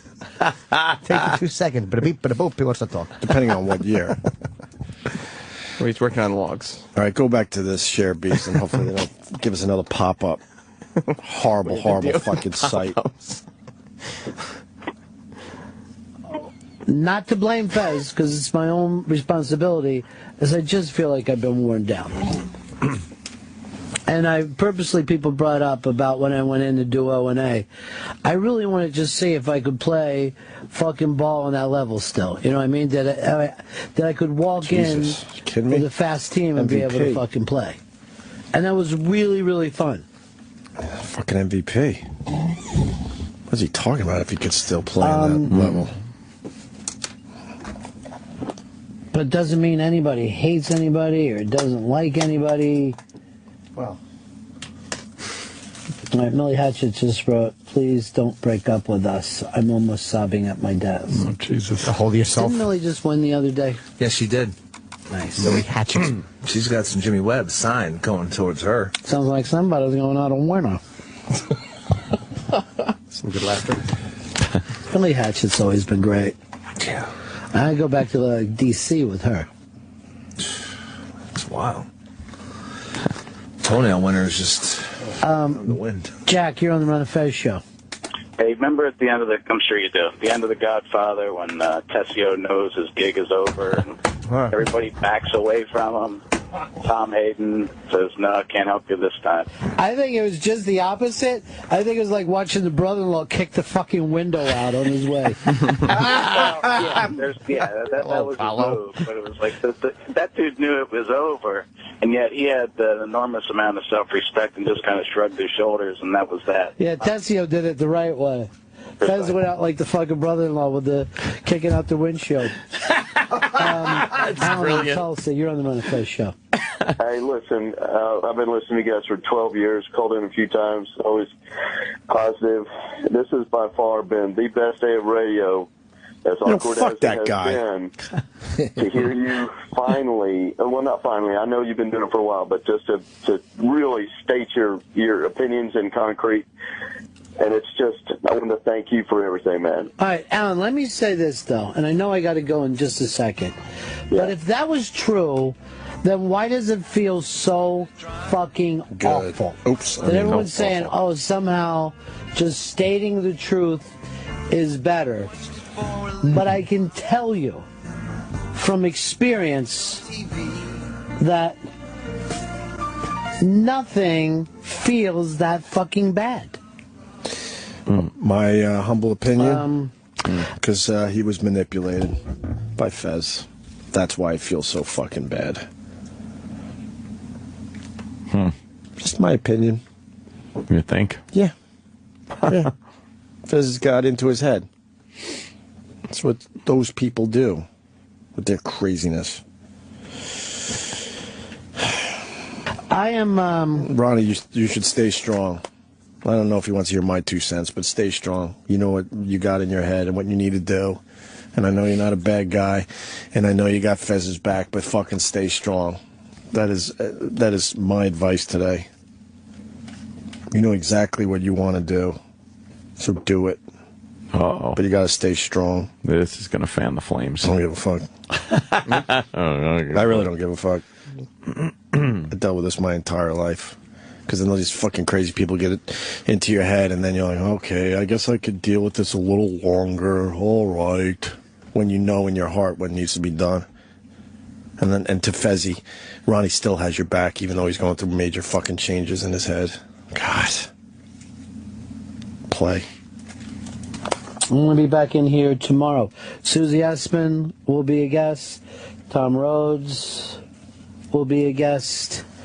The initial thing was that we were going to get something together, and I got to go down and figure out what's going on with Fez right now. Let's see. You know, we were going to do this a little more. Is that it? Maturely, a little more like adults. We will be back here tomorrow, though. That's a promise. And we'll see you then. That's the end of my show. Donk. No. Well, he has to go down the hall and deal with Fez, even though this is all Ronnie and what's going on in Ronnie's head. Gotta go down there with Tim Sabian. Right. Have a little chit-chat with the three of them, I'm sure. That was comfy. I'm sure today's show, when the comedian friend comes on. I don't think anybody will be listening to that show Being today. comfy. Oh, I disagree. You think at this point Tim's like, what the fuck did I get myself into? He's got two miserable shows that don't believe in this place anymore.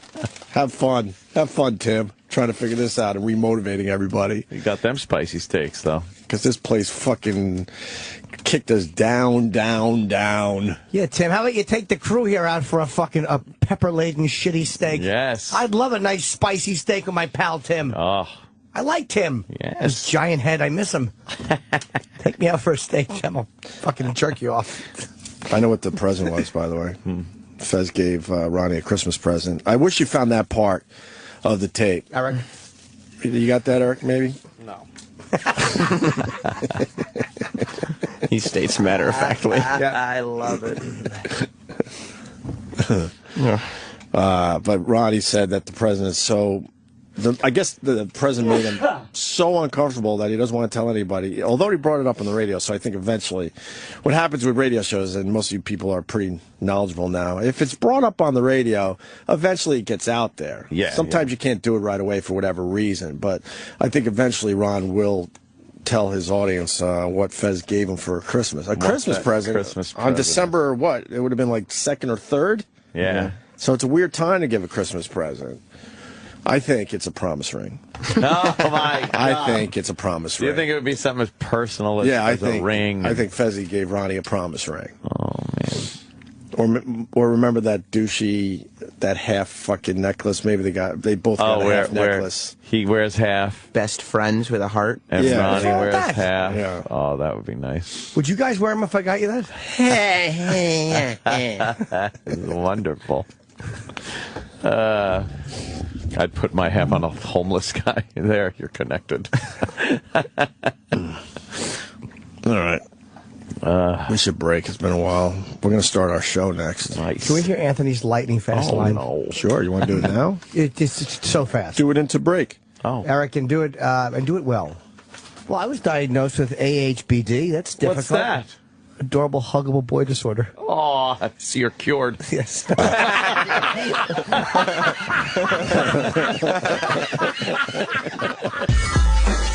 Opie and Anthony Show.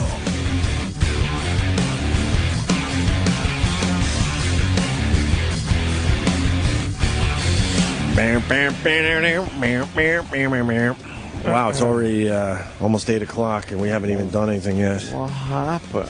What happened is right. Oh. All right. Where's Travis today? He's out. He's out. He's out. Oh. Everyone step up in his place today? He had something a loaded to do. question. Huh? Why? Why is that a loaded question? Yeah. Down to one man, then you figure everyone else would step up. Sam, comment? It's a complicated answer. We'll try Complicated it. answer. We can handle it. It's a tough question. It's a complicated answer. Are you saying you were the only one in the office for most of the morning? I can speak for myself. Okay. What Can about you? Sal and E-Rock? Yeah. Where was Sal? Sal had a stressful morning. I feel like Sal did step up, actually. Sal, there was some channel issues this morning early. Okay. And Sal, on his own accord, went and started monitoring the channel early. Okay. And had to run back here, had to get on the phone with engineering, had to make sure the channel was playing the proper thing. Nice. I would say Sal did step up. And what time did Sal get here? I spoke to him around 5:30. Nice. I don't know what time he got here, but he was here working hard at 5:30. Yeah, that's nice. That is nice. Yes. And Eric? Eric? Sal called Eric when he was taking care of the issue. Oh, boy. What do you mean? Well, I mean, it was with the issue I was talking about with the channel and everything, when Sal had to get in touch with engineering and set the right stuff to go live and do everything that he had to do. He got Eric on the old ring-a-ding. What time is this? It's right around 5:30, a little after. No. Uh-oh. Well, I heard a no. I heard a very faint no. What is that, Eric? What's Sal called me. It was before 5:30. And where were you? I was on my way here. Oh. It's just... I don't know why this is... Just step on everybody. Well, it's because Travis was there. Well, if you're down a guy, you got to make sure everyone else steps up. That's all. Well, maybe it was last minute. No one knew that Travis was. Luckily, it was a planned vacation day for him. What time? Well, yeah, and Travis sent an email yesterday. Oh, yes, early at like no, noon. Travis. Everyone knew Travis was going to be. Gone. And It wasn't a last minute thing. Not only was it not, he said, "Hey, everybody, I won't be here. Here's what I need you guys to cover for me." Right. Eric dash Sal dash Sam dash boom. Okay. Responsibilities. All right. So maybe Eric picked up what he was supposed to pick up. Yeah, what wasn't covered? Sam? No, I don't know. I mean, Well, what time did everyone get in here? Oh boy. We'll cut to the chase. Okay, Sal is telling me that the phone call was placed to Eric at 5:26 a.m. Okay. They were on the phone for a couple minutes. All right. And what? And Eric came down to the office so they could discuss it further? No, Eric had to say, "I have to get off the phone because I'm getting into the tunnel." Oh. That's not what I said at all. I don't know why this is being made an issue here. Because if anything, because you have nothing else to do. That's not true. Oh my God, Eric, wait. If they have, we got plenty to do. Yes, don't you worry. Don't you worry. If they have nothing else to do, don't you worry. And if we don't have anything else to do, that means because people didn't step up. Thank you. No. He always does it to himself. Yeah. Okay. If they have, You're using that. You have nothing else. You're using that as your burn back to us, and that would mean covered that Travis's responsibility. What time did you get here? I got up here like it was like 5:40. Yeah, that's pretty cool. That's a good time. If you're going entering the tunnel at like 5:30, he made an amazing time, right? I'm honestly impressed by that. If you get up into the building by 5:40, that's pretty cool. Oh man! If he's admitted to 5:40, then it's got to be 6:20.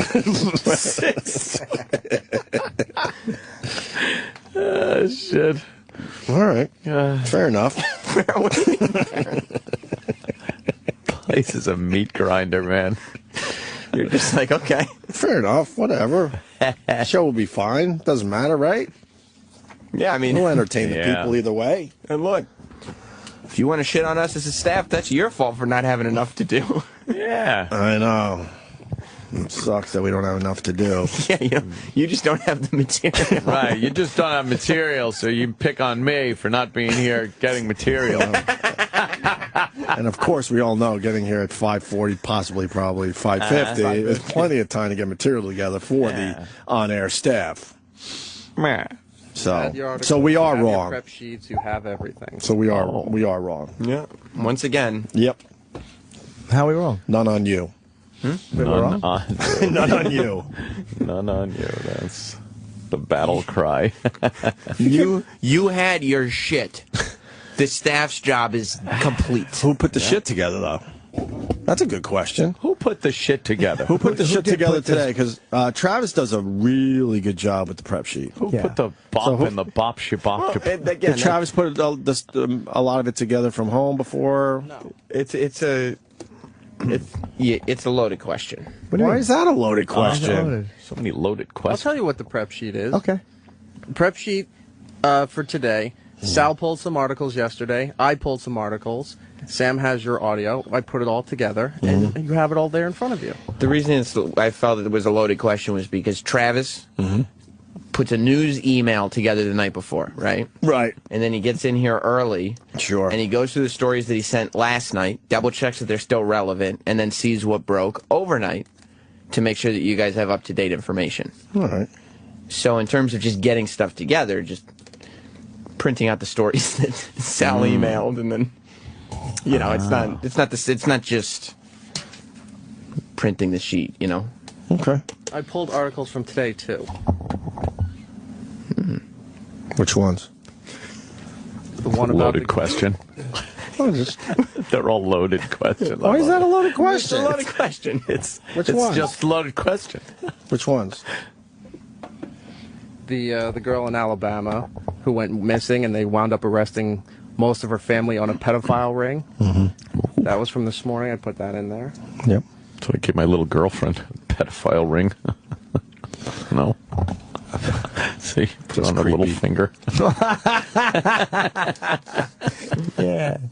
Yeah, sure. Yeah, you did. What other ones? The update from Metro North. What's the update? I don't even know. The alarm system that's supposed to let the conductor know when they're getting to a certain point to slow down for a bend, was on the other side of the train from where the conductor was. Why was? What do you mean the other side, like the front of the train and back of the train, or Correct. the right and left? Where the conductor was, it was on the far back side of the train, so it wasn't even near the conductor. Oh boy! To alert him. Why was it like that?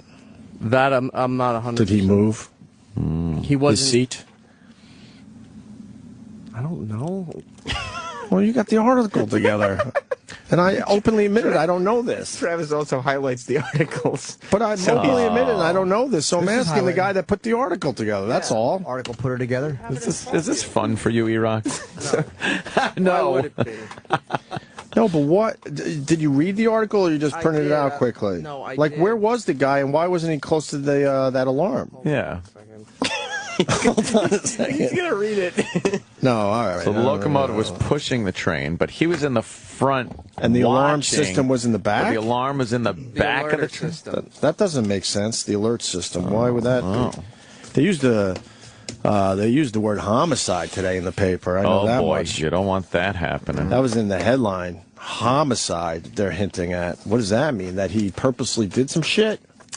No, it could be negligent. Involuntary homicide. Boy, you sure don't want one of those jobs where all of a sudden, you just go to work and, hey, wait a minute, I'm now on trial for murder. Right. What just happened? Well, he didn't. Even after the crash, he didn't care. You see the video of him just walking by the victims like, oh. Well, they'll say he was in shock, maybe. Yeah. Something like that. Yeah. Like you're a crane operator, and you do something, and the crane falls and hits somebody, and you're like, oh, great, now I'm on trial for, my life. Right. That's fucked up. Yeah. All right. I used to operate a crane. You did? Yeah. No, I didn't. What other... I did. There was a bird in my cabin. Oh, a crane. Oh, I see. That's different. You like that one, Tim? No. What do you mean operate? That didn't make sense. Eric, what other article? This is going pretty good. Let's see. Hurry up. Stop reading as you're talking. We need your help. Yeah, you said you brought some... Yeah, you were reading the same sheet that I gave you. But which ones did you... You said you added some stories from today, so I'm just... You got the Metro North one and then the Alabama story. All right, Carmelo Anthony saying that the Knicks are the laughing stock of the league. Mm-hmm. Yeah, quote, they're 3-13. Some stuff from this day in history. I guess they're playing the lousy Nets or something? Yes. Is that like a game that people watch because they both suck? I guess. Yeah, they're not doing well either. It's horrendous. Nets suck, Knicks suck, Islanders suck, Jets suck. Nice. But when Carmelo Anthony said they were the laughing stock, he was kind of like laughing as he said it. Yeah, he don't give a fuck. It's like... He's so gone after this year, right? There's a lot of hints that he would go to L.A. Oh. But the news was running that Good soundbite riddance. like this was some big controversial thing. It was just one throwaway quote. There he goes. Yeah, he's doing good. All right. Yeah. Thank you. Still don't know about that fucking alert system with the train guy. Yeah, I couldn't find what happened there. Do you know that they found 400,000-year-old human DNA? Mm-hmm. Yeah, I saw that. The old record was 100,000. It literally is 4 times. And that's why we don't know shit yet. As far back. They ought to clone that shit right there. See what comes up. The amount of That's a good idea. The amount of stuff they've gotten wrong just in our lifetime, we don't know shit yet. We have no fucking clue. 400,000-year-old. Where was this 400,000? I don't know where it was. It was. They think they found it in Spain. Whoa! Oh, right. You're right. Hi. Well. Yeah, well, you're right. He was right. It is Spain. rock. They were called the Denisovan or whatever, and they just said it fucking changes everything. It was some rare class of human being that they only theorized existed. The missing link? Yeah. Is it like a missing link? Love a missing link. Yeah. Because before that, I think the earliest sample they had was only like 100,000 years old. Really? I hadn't heard Wow. that. I hadn't heard that. You said it, sorry. No, I didn't. I did not just say that exact thing a minute ago. You know, it's actually in Spain is where they found it. Wow. Spain. Is it 4 times as old? You know, that proves We don't know shit. we don't know shit is right. It's just the greatest thing. Just give him a little rope. Just the tiniest bit. I want to do a show maybe soon where we just list all the stuff that we thought we knew in our lifetime alone. Yep. Stuff that prevented cancer, but now they're saying no, it actually causes cancer. All that shit. Smoking. We come from a time they didn't really think smoking was that bad. So what does that mean that it changes everything, Jimmy? The guy said we have to. This one doctor said we have to rethink our whole story, the whole history, because it was which is where we were spread out. And I'm reading this as I'm talking to you, so I don't know exactly, but it was. It really is an amazingly old piece of DNA to find, and they got it out of a fossil, a femur bone.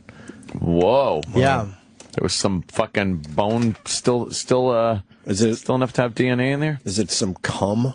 Yeah, it's a load on someone's back, some chick's on the backbone of a woman. Of a woolly mammoth? Now, although those things are... Now I'm assuming it's fossilized DNA. Is it just an imprint of a... Well, the guy said that... Of a strand? They found, I guess there's a fossilized bone, and they drilled into it, and as they hoped, they found DNA, and he said even a year ago this wouldn't have been possible. It's just this new... Why? New technology. It's the technology, yeah, which probably enables... It's getting so much faster and so quickly. We got to pull some of that Jurassic Park shit if we can. That'd be so cool to just clone these animals. That we will. No, we're not going to get to see it, though. They'll figure it out. Yeah, you're right. How cool would that be? In 100 years, they said... You bring back a 400,000-year-old... It's all this ethical shit, I think. I think we're at the past point, that eventually. I think we're at the point right now where they could absolutely clone a mammoth, or mastodon or something. Big, hairy fucking elephant. But I think they could do that. That ethical shit is bullshit. Because you're going to get some rogue guys in a lab somewhere going, fuck this ethical shit. Let's do this. And they don't have the funding, though. Yeah, well, they'll find some whacked out billionaire. It'll all come together. Like a supervillain. Yes. Oh, I was going to say not far-fetched. Like Bruce Wayne, but you're saying the other side. Oh, no, because these people will use woolly mammoths for evil. For evil? Yeah, definitely. Evil. For evil. Absolutely. I think if you're a scientist and all this shit is going down around you, and you know you can now do something different that no other human being has ever done, there are people out there that'll absolutely do it. Then they're chastised by their... You think we've cloned a human being yet somewhere? No, I don't think so. No? I honestly don't think so. Maybe people have, theoretically tried little samples of things. Right. And then they're trying to grow organs, things like that. But they clone a whole human. That'd be kind of cool. That would be awesome. Yeah. You got to do like The Island, that movie The Island. Right. Where you clone a replacement for yourself. For Fez? So if you need anything. Yeah. Is that what you're getting at? Oh, my God. I heard you, though. I know. I was saying if you need any organs, right? And then they had that guy from the Green Mile, the big black guy there, right? And he woke up on the operating table while they were trying to take his liver out. Wow! And it was pretty distressing because he's on the floor bleeding and clawing on the floor as they're trying to drag him back into the OR, and he's screaming, "I don't want to die!" And now he's dead in real life. You'd have to make him like vegetables. Well, that was the movie Coma, I believe. That sounds they put people in comas and they were harvesting their organs. A lot of organ harvesting movies out there, but this one they decided instead of putting them in a coma, they were going to give them a totally different outlook on what life is. Like, oh, it's terrible, like, the earth is fucked, but there's this one place called the island, and it's paradise and everything. So if you get picked for a lottery, you get to go there. So they're all complacent, docile and everything.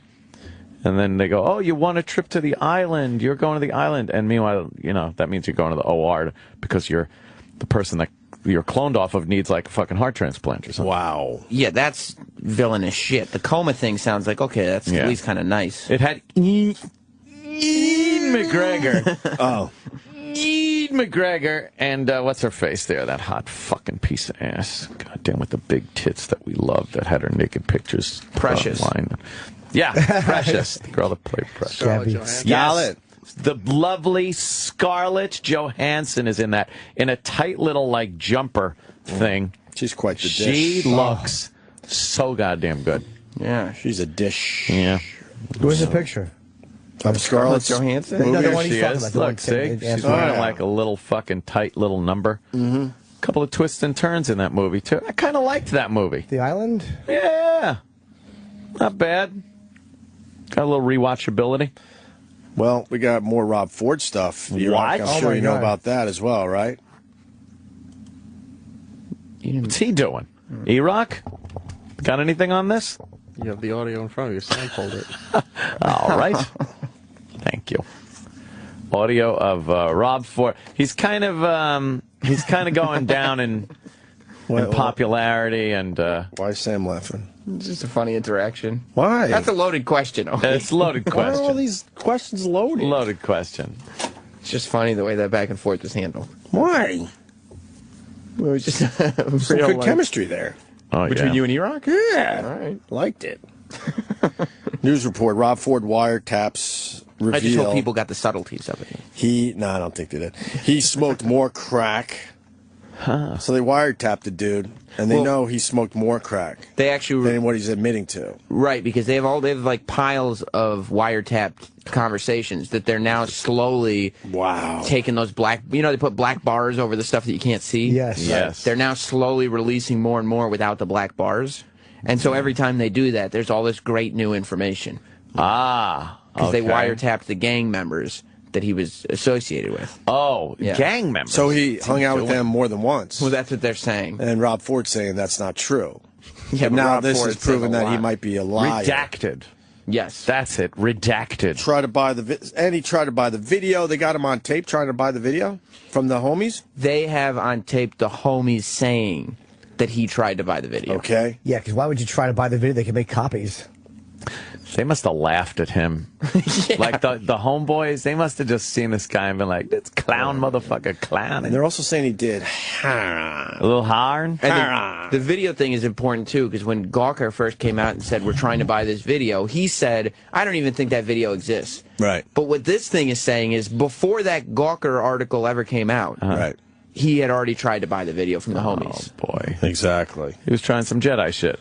There is no video. Right. Right. It didn't work. No. Rephrase the question. There is a video. Yes. So who are we going to hear on this tape? It's a newscast. Right. Given the details. Okay. Rob Ford had nothing to say leaving his office this evening. Justin. Oh, God. And he gets into the elevator doing his laughing like, what a ridiculous question. Come on. Lobby. Yes, lobby. yes. It's not shutting. I want to hang out in that lobby for a week. Where the reporters just hang out and wait for him to leave. Yeah. Oh, it seems like a party. An hour after a judge released more pages from those police surveillance documents that have plagued him for weeks. The previously redacted sections are police summaries of wiretap conversations between alleged gang members. Police began to hear them talking about Mayor Rob Ford. On March 27, 2013, Mohammed Syed talked about receiving an offer to purchase the video of the mayor smoking crack. Yeah, he said, I'll give you $5,000 and a car. Syed then suggested the video was worth $150,000. Damn. In interview after interview, Ford said he smoked crack only once. Crack while you've been mayor? Yes. More than once? Oh. No. This is an isolated incident. Previous police documents suggest the video of Ford was made in February. But the new wiretap summaries suggest gang members were talking about delivering drugs to Ford at this home, which police call a crack house, on April 20th. Liban Syed tells a friend the mayor of the city, Rob Ford, was smoking his rocks today. And he said another alleged gang member claimed to have pictures of Ford doing the hezza, a street term for heroin. The hezza. The hezza. Yeah. Doing the hezza. Heroin. Nice. Rob Ford on fucking World Star. But I really do love the media and the way they're like, aha, we know that the guy lied about doing crack more than once. Yeah, yeah. Yet no one has ever done crack once unless they died doing it the first time. Yeah, right. No one. This is not fucking, you know. They also said that on the tape, it is implicated that one of Rob Ford's advisors, because the gang member that allegedly shot this video was murdered. Yeah. And apparently one of the people who worked for Rob Ford told the gang members, or implied that, hey, you know, you saw what happened to that guy that shot the video.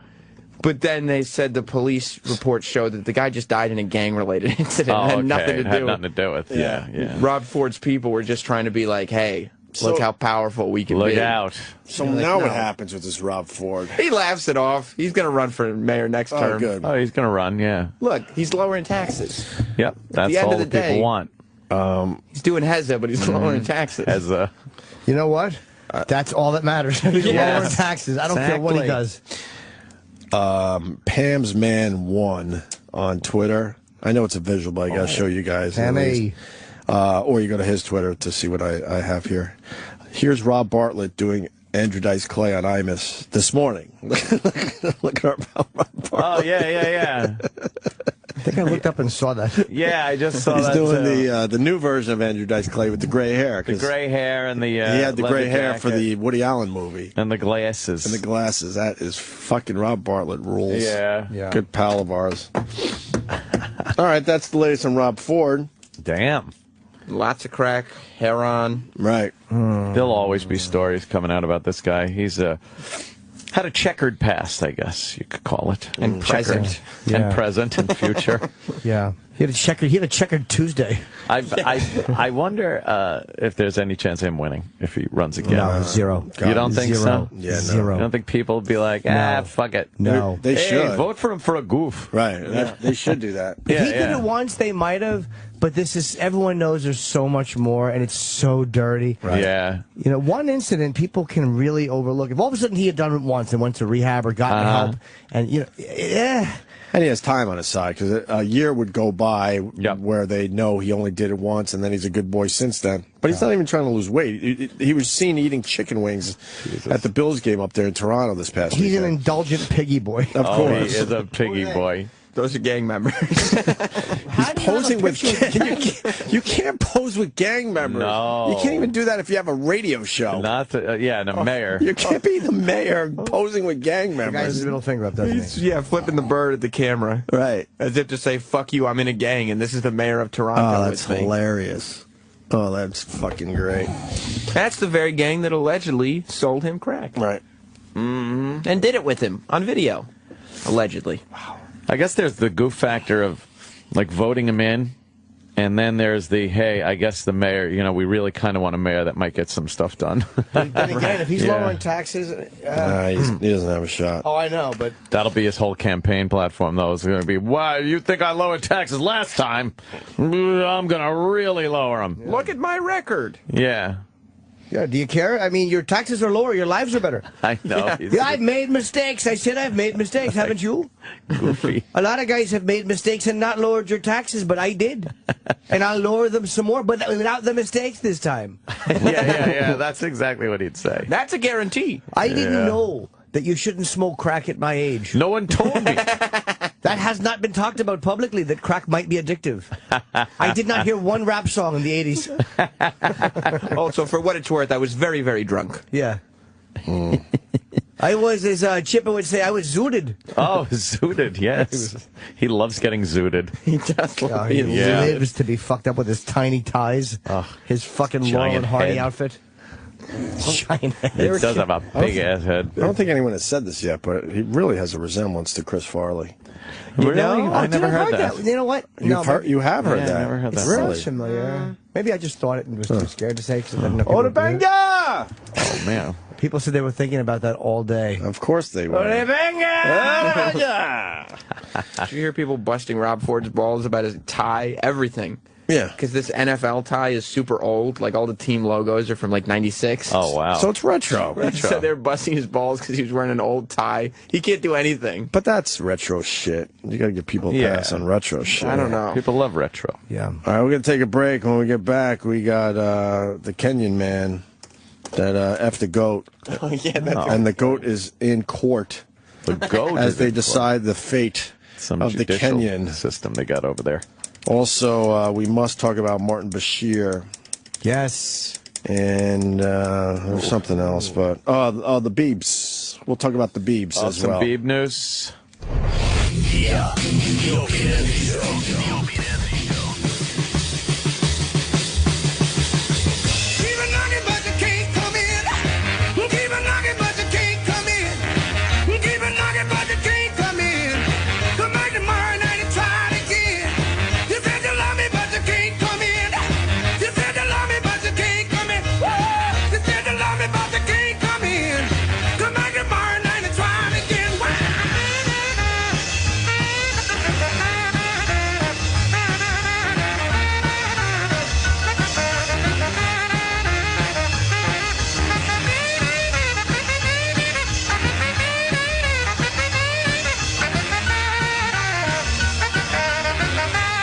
Happy birthday, little Richard. Happy birthday. I am. The big 80.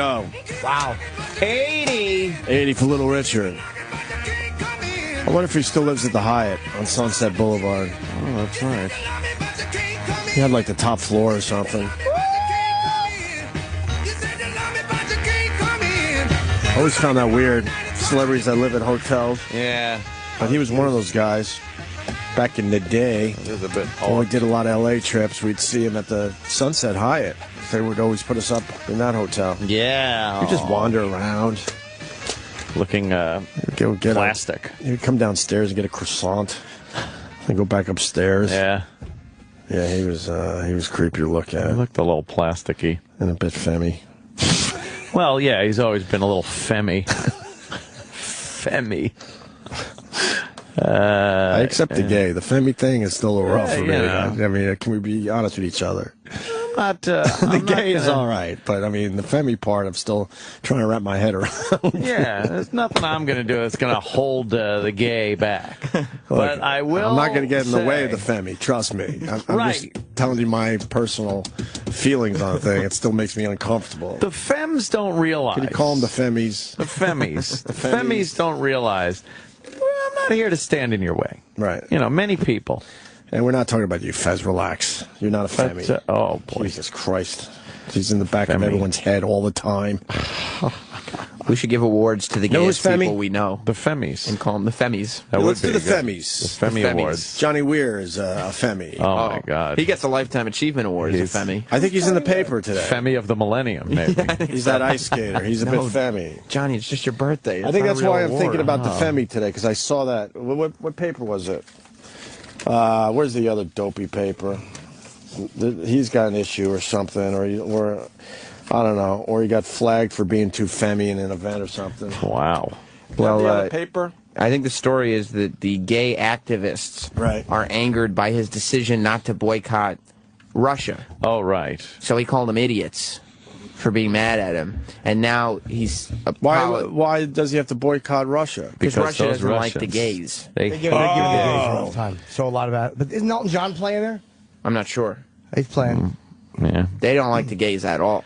They give the gays a tough time over there. But Johnny Weir is like, I got to figure skate. And I got to make my money where I can, right? Like, what am I going to do? They put these fucking things on every 4 years. Right. What do you want me to do? Be waiting. I'll sit out for 4 years. Wait, they're talking about the Olympics? Yeah. The Olympics are in Russia? Yeah. Huh. Yeah. In 2014, the Winter Olympics. Yeah. Is that right around the corner? Is it 2014? No, Russia's far. But so what? A lot of gay athletes are boycotting this Olympics? Yeah, the activists would like them to. You know what? Go fuck yourself. Johnny Weir only. All right, now I'm in on the story. Yeah, you only get every 4 years to do an Olympics. Of course he's going to go there. Plus, if anything, he'll just be like in Russia, and all the Russians will be pissed, and he'll be like, "Fuck you! I'm the gayest dude ever." Yeah. Right. Oh, he'll shove it right in their face. Exactly. Yeah. And we did that once before, the whole boycotting the Olympics. And you feel bad for the athletes. Yeah, the athletes, you know. Oh, they got Sarah Palin talking about Martin Bashir. Oh, let's hear doing whatever that they can. She's got shit in her mouth. The fact that in this man. world you are going to be hurt, and attacks will come your way. I just hope that an attack like that doesn't make people hesitate. Well, you know, one of the things about his attack is it was scripted. It was premeditated. We've all said things on TV when we're ad-libbing. Well, not me, but go ahead. It didn't come out exactly right. But this was, you know... Who cares if it was scripted? Had a chance to review it, and they obviously, or apparently, all agreed. And rather than fire him, they let him resign. No, they fired him. You stupid fuck. You know how that works, you SNL character. In the media did come out and say, look, our standards have got to be higher than this. Those with that platform, with a microphone, a camera in their face, they have to have some more responsibility taken. Governor, think about this. If Governor Palin from 6 years ago was attacked like this, would you have reacted differently? How have you changed, being that this was not new? I would have opened my mouth right up and taken a duty. Sad state of affairs, too, to have to admit that I am used to it. Of course, everybody's got the right to say whatever the fuck they want. But let's have an honest conversation about this. I personally don't like Martin Bashir. I don't like his TV show. I've seen it many times. But it's the same shit that we try to, you gotta protect these guys. And he was fired by MSNBC. Of course he was. That's how they do it nowadays, so they don't look like the assholes. Right. So they sit you down in an office, and they go, look, we're going to fire you, but you could resign and save a little face here. Again, there's context in where you're saying it. He absolutely should have been fired. I'm from that school of thought. Why? And not because he said something shitty? No, I love what he said. Who gives a shit what he said? But as far as a news organization, but we know they're not news organizations anymore. Look where we work. We can say a lot of shit. If we said the same stuff in another environment, we'd be fired. But we don't know if we could. There's going to be a day where we're going to say something that we assume that we could be saying, and we're going to get fucked. If we're at a point where we're supposed to be held to journalistic standards, then we should be fired. He should have understood the environment. I get your point. Right. But I don't think we should be here saying that he should have been fired ever. But wait, is that because they're going after every fucking guy now? Is it journalistic standards with that? Because yes. But no. What he was saying? Could you imagine Cronkite talking about that? Well, I addressed that on Twitter last night. You did. And what Cronkite was never fired for. What did he say? Well, you might want to address my Twitter. I did say. No, but we're way past the Cronkite days. We all know that. But but when these guys are doing this, they're all so biased on Fox and MSNBC, all of them. Are they considered journalists like an ABC news anchor when they're all pretty much editorializing? I know they're editorializing, but they're editorializing under the flag of NBC News.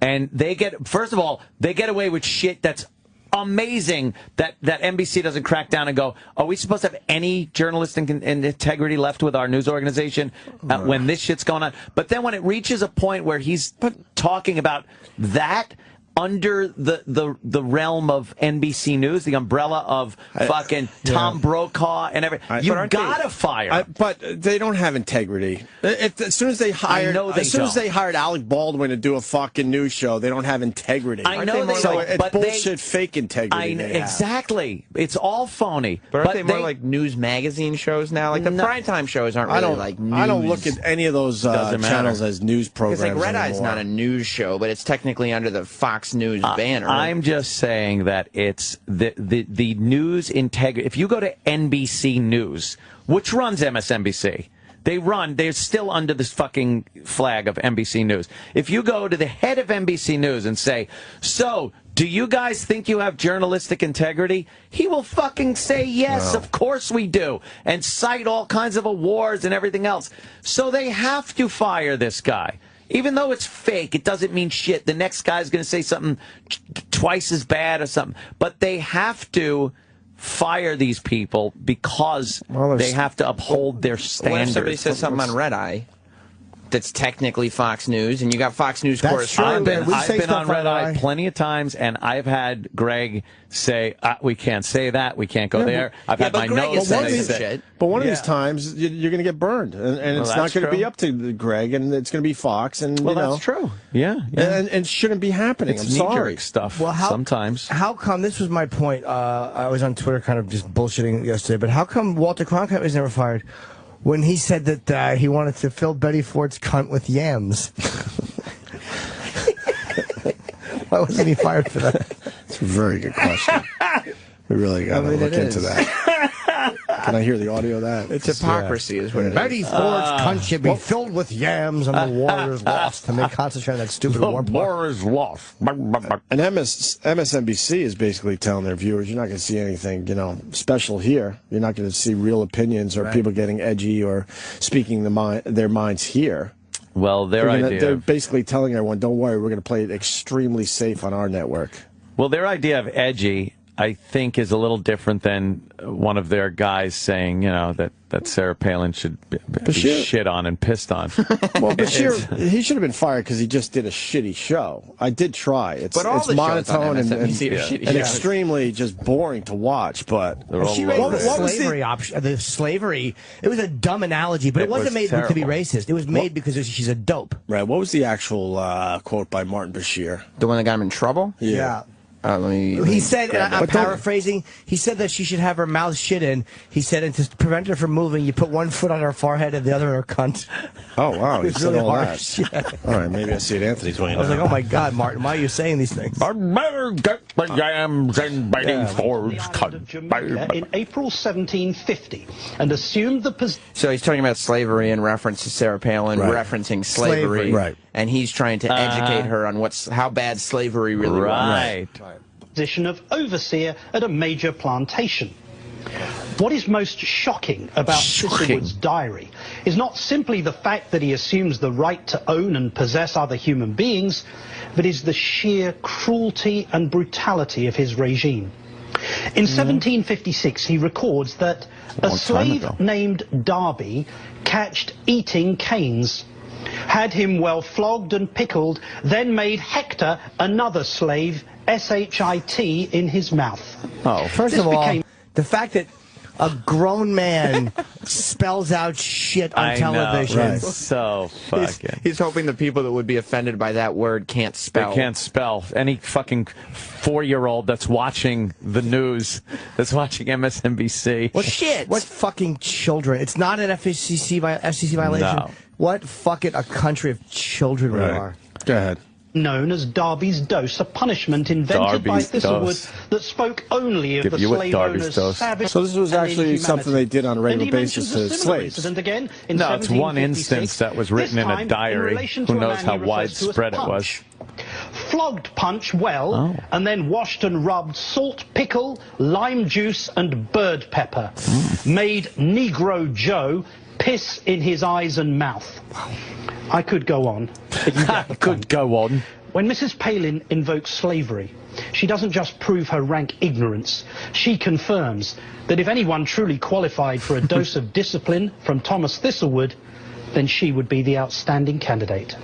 Well, I don't have a problem with it. See, he had everybody. He could have just said, with brutality like that, why do you make such a glib reference? Right. But he had to say she would be a candidate. Whatever. I don't have a problem with it. So apparently, also, you can't use slavery as an analogy for anything because they were shitting in people's mouths. Well, that's what's annoying is that he knows that it was a dumb example she used. But he's like a shitty TV host, but I don't have a problem with what he.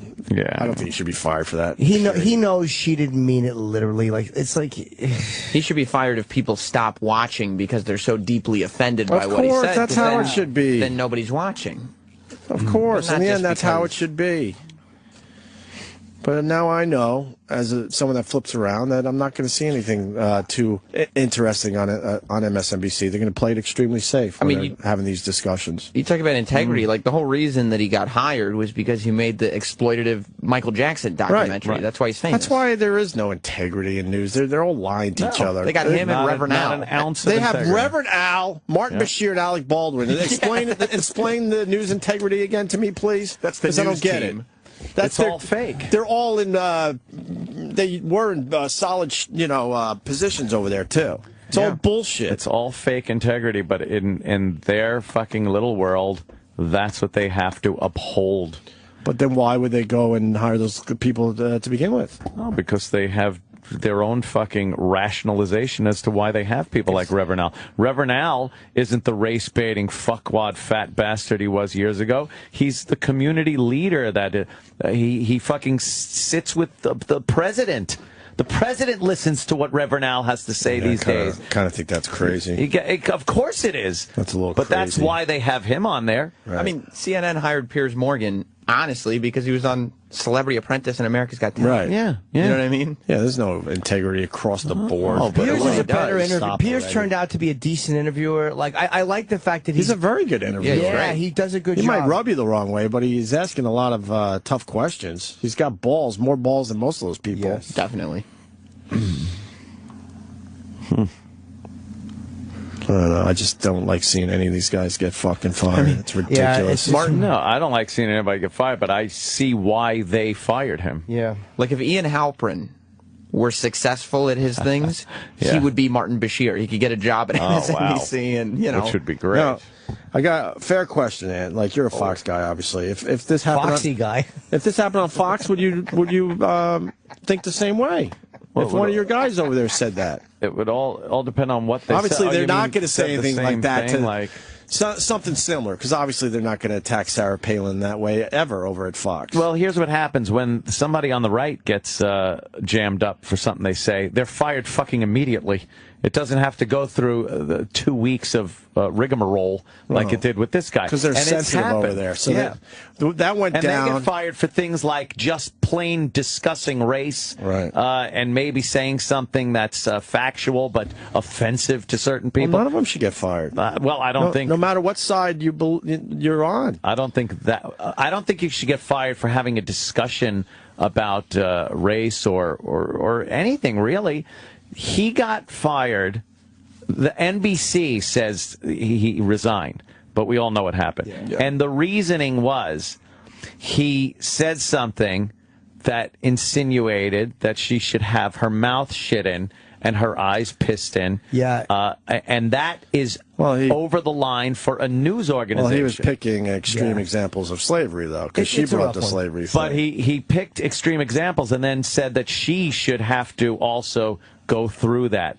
That, as far as a news organization goes, is crossing their line of, again, whether it's fake or not, their journalistic integrity. Well, the difference between him and Alec Baldwin is that what he said was as an anchor, and he said it as a whatever you want to call him, on camera on their network. Right. He did something at work. Alec Baldwin did something in his personal time in a reaction to a personal invasion. Well, that bled over years ago. Your personal shit now matters. There was a time that didn't matter at all. They didn't give a fuck what you did as long as it wasn't illegal activity. That's probably just an excuse for Baldwin, though. I think you're right. So. I think so, too. Well, I mean, from they don't every look good report, at he was an firing two asshole. guys within a week and a half. They're trying to change their image because they know that they're kind of a And they laughing knew they were stock. firing Alec Baldwin, so they told, this is exactly how it went down. They told Martin Bashir, you're going to take a couple weeks vacation. It's Thanksgiving anyway. Go away. Don't worry about this shit. Yeah, we'll take care of it. Because we've been through that. And then he Took him comes out to a back. steak dinner at the Friars Club.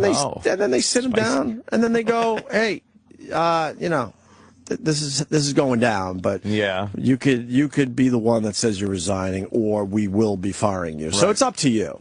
They always give you that fucking option in a lot of cases if they actually like you, and that's what happened. I'll tell you, as far as like Red Eye goes, when I've handed in my notes before the show on what we're talking about, I've been told by the producer, like, oh, you can't say that.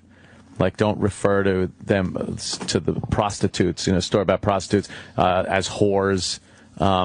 If you're going to be talking about this story about Canada, I saw you said something, that was derogatory about Canadians, and so we want to steer clear of that. Like, Stop referring to 1840 as the good old days. Stop referring to Hitler as misunderstood in air quotes.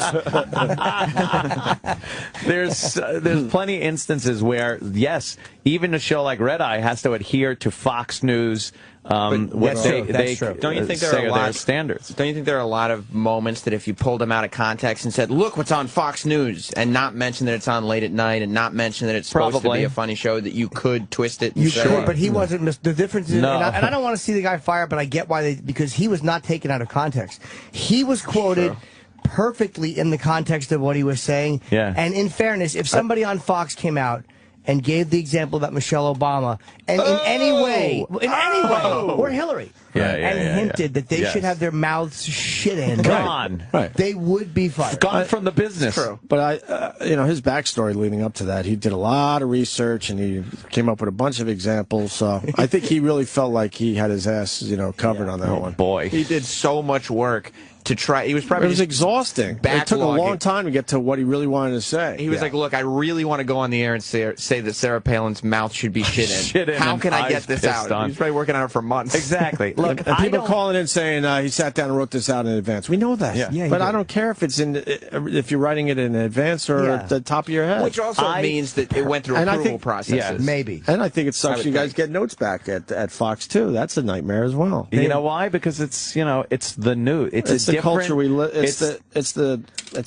under the guise of news. And they are held to a different standard. Again, phony or not, that's what the world we live in as far as the news goes. SNL could get away with doing shit that the news can't. We get away with doing shit that Rush Limbaugh can't get away with. They get away with saying stuff that we couldn't say on regular radio. Right. There's for now until they change the rules here, and we don't know when that comes. We'll know when we get in major trouble and probably fired that the rules have changed, because that's how that works. There's not a universal acceptance of what can be said and not said. It's very contextual when you put it under the flag of news. There's going to be an issue. I want to make this clear. I personally don't think he should have been fired. Yes, please. And my eyes pissed on. I don't think he should have been fired. Don't think he should have been fired. I don't like seeing him fired. I don't like seeing any broadcaster fired for anything. But I'm saying I understand why MSNBC fired him. I understand their logic. I think I don't like their logic whatsoever. They need to say we're a news organization first and foremost, and we can't have some guy implying that she should have. They're fucking up their own content. Yeah. They're fucking up their own content. Why would, after a while, people aren't going to, they're not even tuning into MSNBC to begin with, and this certainly isn't going to make more people tune in. Well, if they really want to go all out and do a TMZ type show, then let them do that. I think they still want NBC held to this standard of news integrity. This probably came from higher up. This probably came from NBC News. I'm sure it came from NBC News. MSNBC probably didn't fire him. Right. NBC News. Bingo. Some heads are going to roll way upstairs when they start realizing that they're not bringing in the viewership. So, they got to figure it out in the end. This rumor CNN is going to drastically change their entire network. Oh, do I love it. I hope fucking Nancy Grace is drummed out. I was reading that yesterday. Headline news, they're probably going to blow up, and then supposedly parts of CNN they're going to reinvent as well and make it a little more entertaining. A little younger, too. With that political angle. Yeah, this guy on Twitter says, and Sax God, I disagree with him a lot, but he's a good listener. He says, please ask Ant for an example of Fox firing someone for what they said. No one has been fired. But honestly, I don't think anyone has said anything that inflammatory, and I don't think that anyone on MSNBC has been fired for just an extreme political opinion. I got to be honest, the left jumps on anyone on Fox that even has a political opinion. They cry racism at the drop of a hat. If you criticize Obama, you're a racist. You hate him not because of his policies, but because he's black. All that. You're not supposed to fire people for that. Those are opinions. If you get somebody that says something horrific and disgusting about, like Jimmy said, Michelle Obama or Hillary Clinton, then there's going to be an issue, and they will shove people out the fucking door. MSNBC has always been a hotbed for fucking degenerates, it seems like, with some of these motherfuckers with what they say. Who from Fox has been fired? I can't even think of an example. I don't think anybody. As I sit here. I don't know. I'm trying to think. But who from any of them? Who from CNN's been fired? But what if they... CNN has fired a bunch. For that though? Oh, yeah. I mean, for like language stuff. What if somebody said that there was one they should be fired for? There's one guy I used to watch when I was at the gym, and he got fired. Oh, fuck, what was his name? The old guy who's always naked? I think he was a little ethnic, like slightly Juan ethnic. Williams? Juan Williams was NPR. Yeah. Juan Williams was NPR. No, there was a guy. Right? Yeah, that old gag. There was a guy on CNN. Wait, Ron Williams was NPR, Ron Williams was on and he Fox. said it on TV, yes. Yeah, yeah. He told the truth about racial profile. Like, he looks at people a little differently. He's on Fox, though. I see him on Fox. He got hired after they fired him. Yeah. That cunt from NPR fired him. Well, this is going to be a place for, guys to speak their mind. That's what, they're going to push viewers toward something new eventually. And it's biting all of them. Like, all of them, this is the funny part about they're all scared shitless as they sit there with a camera. They're live with a camera in their face. They're scared shitless to say anything. But the liberals and the conservatives, both of them are doing it. Like, they both stand on the sidelines and cheer the firing of someone else, knowing that they're all in the same pit. And like, they're being attacked by dogs, and they're all just fucking pointing at the next guy with blood on him instead of turning around and standing together. It's the only time you should stand together, because your livelihood is at risk as well. Of course. Yeah. I mean, look at all the guys in trouble at ESPN and all these sports stations. Guy networks are like beating the shit out of guys left and right and firing people over just nonsense stuff too. It's not even that crazy. No. What are they doing? They're going to fuck up their content eventually. And nobody even cares about it anymore. Like, the news cycle's over. Nobody even really remembered that Martin Bashir had said that. No, I know. That's another thing. It just... They were hoping it would die down, and then they could go, look, all right, if you resign, it makes it a lot easier. It's a much less of a story. That's probably why it came from NBC. It was probably just moving up the ladder, up the ladder, NBC up the ladder. News was just... They've had enough problems with between Alec Baldwin, between their Olbermann shit with MSNBC. This is the nightmare of that. The fucking guy, or the tape he altered for the Zimmerman. Oh, yeah. They've had so many issues at NBC News. Whoever's on top is probably like, enough of this fucking shit. Clean house. Oh.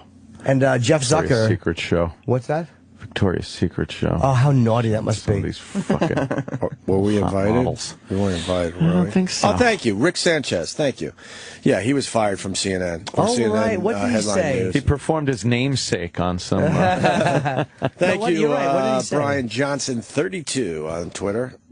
Rick Sanchez, yeah, it's coming in a lot. You're right. I don't even remember what he did. Was it an anymore. on-air thing or no? But there was another guy besides Rick Sanchez, by the way.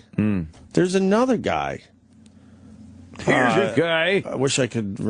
There was another guy besides Rick Sanchez. Why was he fired from CNN again? Rick Sanchez was fired, I think, for making a cotton picker remark. Oh, yeah? Yeah. What was the actual line? Yeah, I'm trying to see if we have it. They just fuck a person's career, just like that. Thank God I have FU money. Gives a fuck. I think I have a clip of it. You do? Go ahead, Eric. Going to change. There's a certain amount of the American public that's going to believe. Go ahead. I'm just sitting here, just shaking my head. He is the cotton-picking president of the United States. If the president of the United States doesn't have enough of a belief... That, to me, was not at all meant to be. I don't know, He man. He might have thought it was clever and funny to say it that way. Right. How many years ago was that? I don't know, man. That was last year, or cotton-picking 2011. That is ago. a term you use when you just say, get that cotton-picking chair out of this room. Hey, you get that, my cotton-picking car ain't working. It doesn't, but then because you're saying it about a black guy, like if you said that about George W. Bush and said, George W. Bush, he's the cotton-picking president. What do we think? Yeah. You wouldn't think literal. You think it's a term. Now with Obama... Oh, look out, because he's black, that all of a sudden, the sensitivity thing comes Did I ever tell you when I was young, and me and my buddy Dean Miller, who I loved so much. I love Dean Miller. I loved And I never met the guy. No, he's dead. I know, but I just love the stories. He would make me laugh so hard, because he was psychotic. And we would go out, and we were like 15, and we had shoveled snow, so we went to New Brunswick to some pizzeria in like George Street, really fucking ghetto. Oh. And it's all black people. Have your Kango hat on? No, this was right before that phase. I was still young, eager. I loved Dean, Jimmy. Aww. And Dean is pointing at me because I was putting salt on, and Dean just kept going, "Get your cotton-picking hands off the salt.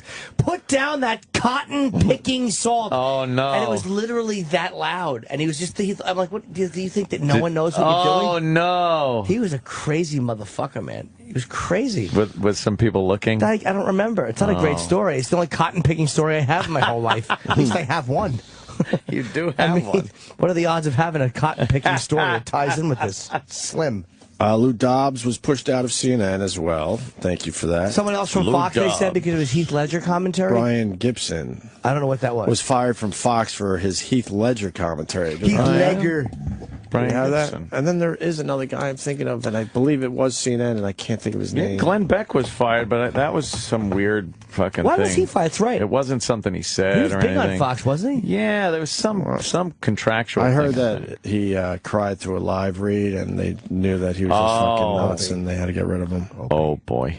Oh, gee. No, that's what I heard. Oh, my goodness. With the chalkboard and stuff. Yeah. Yeah.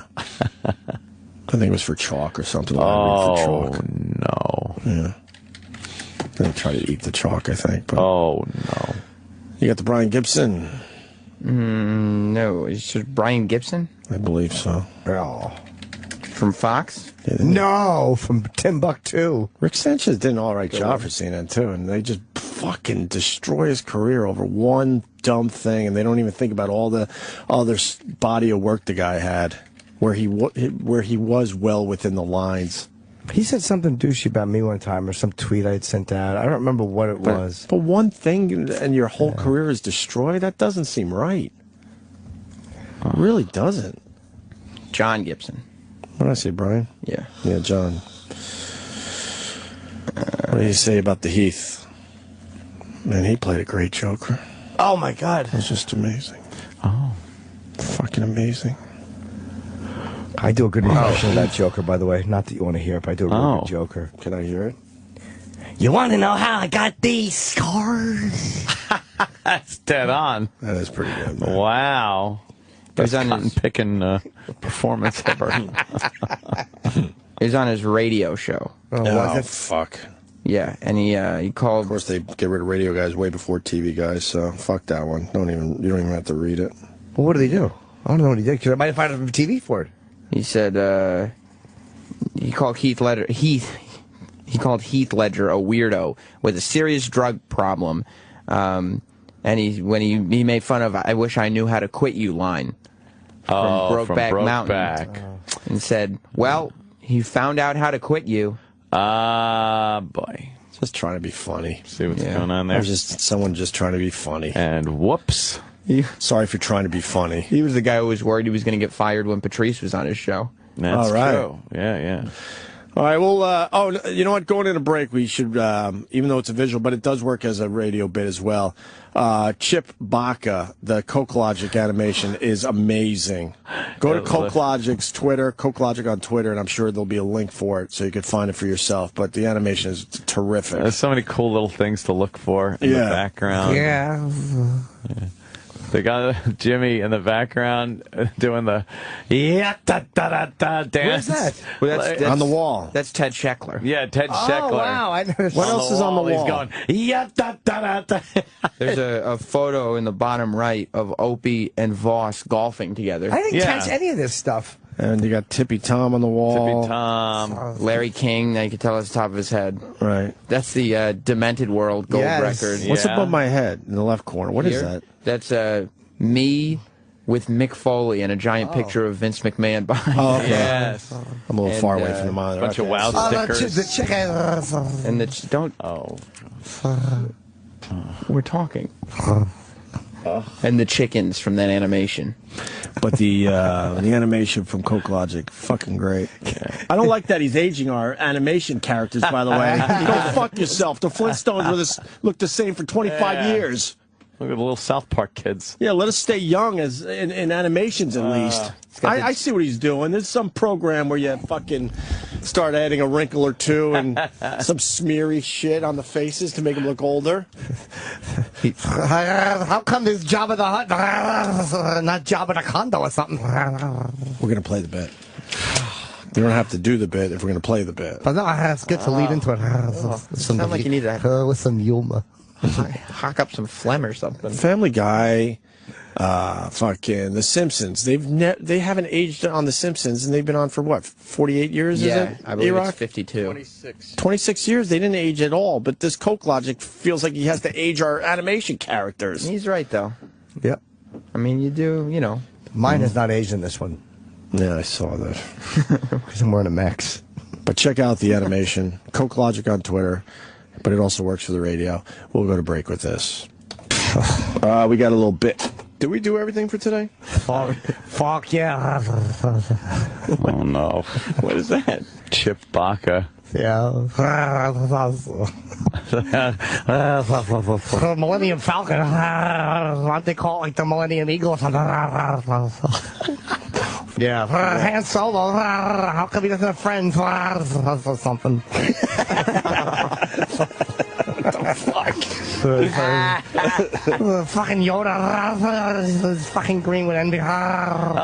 Green with envy. Whatever. That's horrible. Yeah. Jedi. Should be a jet nose. Oh. Yeah. I don't really like Chip Baca either. No, I don't either. Yeah. Greedo, how come he doesn't be happy with what he's got?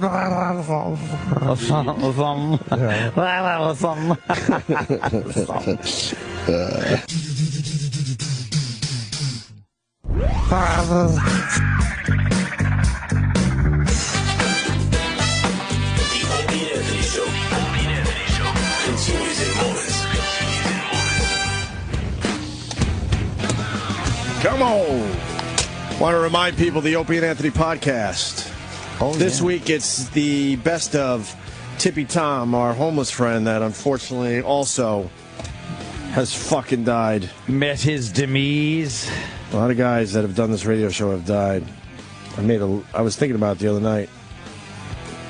The Jeffrey Dahmer fucking detective that we had on recently. Oh, I thought we had Jeffrey Dahmer on at some point. It's like, what? Who else?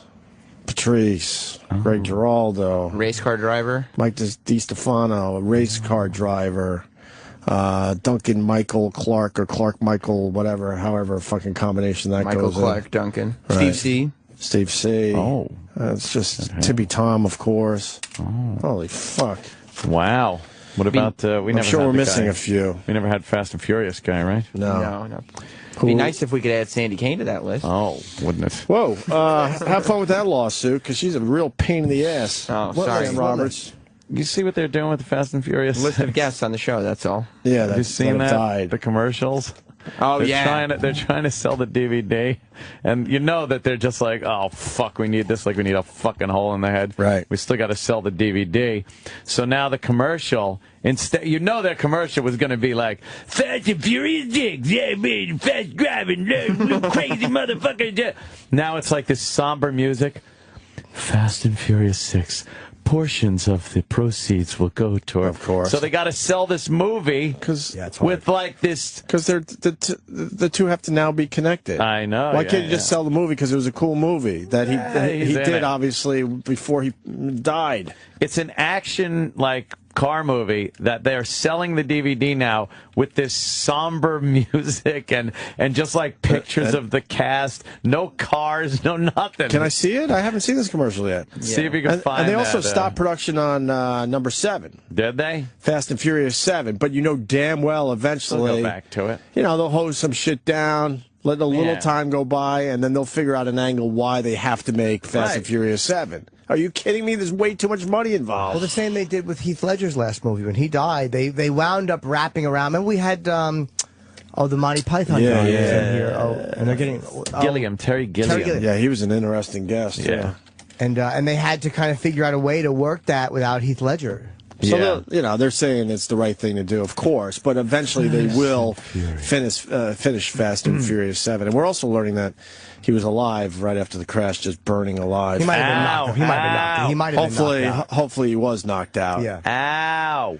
But, I hope so. But they had to tell us all that yesterday. Well, let me ask you, how much of the new one do they have made? That counts, too. If they only have a minute made, they're going to do the whole fucking thing. Orange juice. It's a huge franchise, and now it's going to be even huger because the guy passed on. I never saw any of these movies. I have not seen one on. No, I didn't. I swear to you, I did not like recognize his name. Two. Were they good? Tokyo Drift, I was kind of like, That's where they lost the audience. They lost everybody there. I watched the one Fast 5. Yeah. Because The Rock was in it. Oh, of course. And I was expecting just a shit show, Yeah. It's really fucking good. So wait, Really? what's Tokyo? Is that the third one? Yeah, they did it without any of the original cast. And He they wasn't in that? and No. they made it like, you know, a lot of Japanese people sliding their cars around corners. Nah, I thought they were going to reinvent the franchise. And it Okay, didn't kind of work, like so- they tried with Halloween when they did Halloween 3, Yes. and the director had not seen the first two. Let me tell you about a great movie. You like race cars. The Woodman. Yeah. That fucking that fucking Turbo is a terrific movie. Oh, the kitty and movie? very believable. A snail winning the Indianapolis 500 against Well, real race cars. Oh, it just That's goes just to show fucking you. amazing. Slow and steady wins the race. What happened? Did he put his mind to it? Boy, did he. Oh. He got it done. You can do anything if you put your mind to it. Yeah. Actually, not. Yeah, I had to hear the crunch of a little snail shell. I know. Wouldn't he just be crushed? You would think. Or wouldn't he burn? Like that pavement gets really hot. Wouldn't he just sit You would there think. and bubble and He avoided all the fucking tires. all the pitfalls? He avoided pretty much everything, but then his little engine, crapped out at the end, and then he had to be a snail again to win the race. But there was a huge fucking pileup, so all the cars were out of commission. and he so came. now he is now using what God gave him, just his lousy, horrible snail fucking speed. Spoiler alert. So nobody owns the copyright on the tortoise and the hare story? No, I guess not. No, not really. Pretty much it. That sounds like a rip to What me. a bunch of horseshit that story is, too. The fucking tortoise would have ran circles around that little cunt. I just learned that from the hare? The hare would have. Oh. Hey, it's opposite day. just say it's opposite day on the Opie and Anthony show. Oh, I just learned that from Bugs Bunny. It's a fast tortoise. I got that wrong. It was movie night with my young son, and we watched Turbo, and really quickly I had popcorn for the first time in a really long time, like the fucking shitty butter salted. Oh, wow, yeah. The Orville. I went to bed with like fucking puffy model lips. My fingertips were dried out from the salt. Just decided to take the moisture right out of your fingertips. I felt like shit. Yeah. Oh my God! Because I just don't eat that stuff. That when you're salt not is an used to it. amazing chemical. But my lips, I was like, they were all dried out and like all swollen. Nice and puffy. Yeah. Thank you. It's duck lips. And then the butter was everywhere. I felt butter on my entire body. And did it get like caked on the roof of your mouth? Everywhere. Yeah. And then I couldn't wash it off my face, my fingers. You just start to feel greasy. Oh, it's unbelievable. I like to take it was awesome. It was delicious, but the butter at the movies theater, you just let the popcorn butter go in your hand and you lick oh, it really?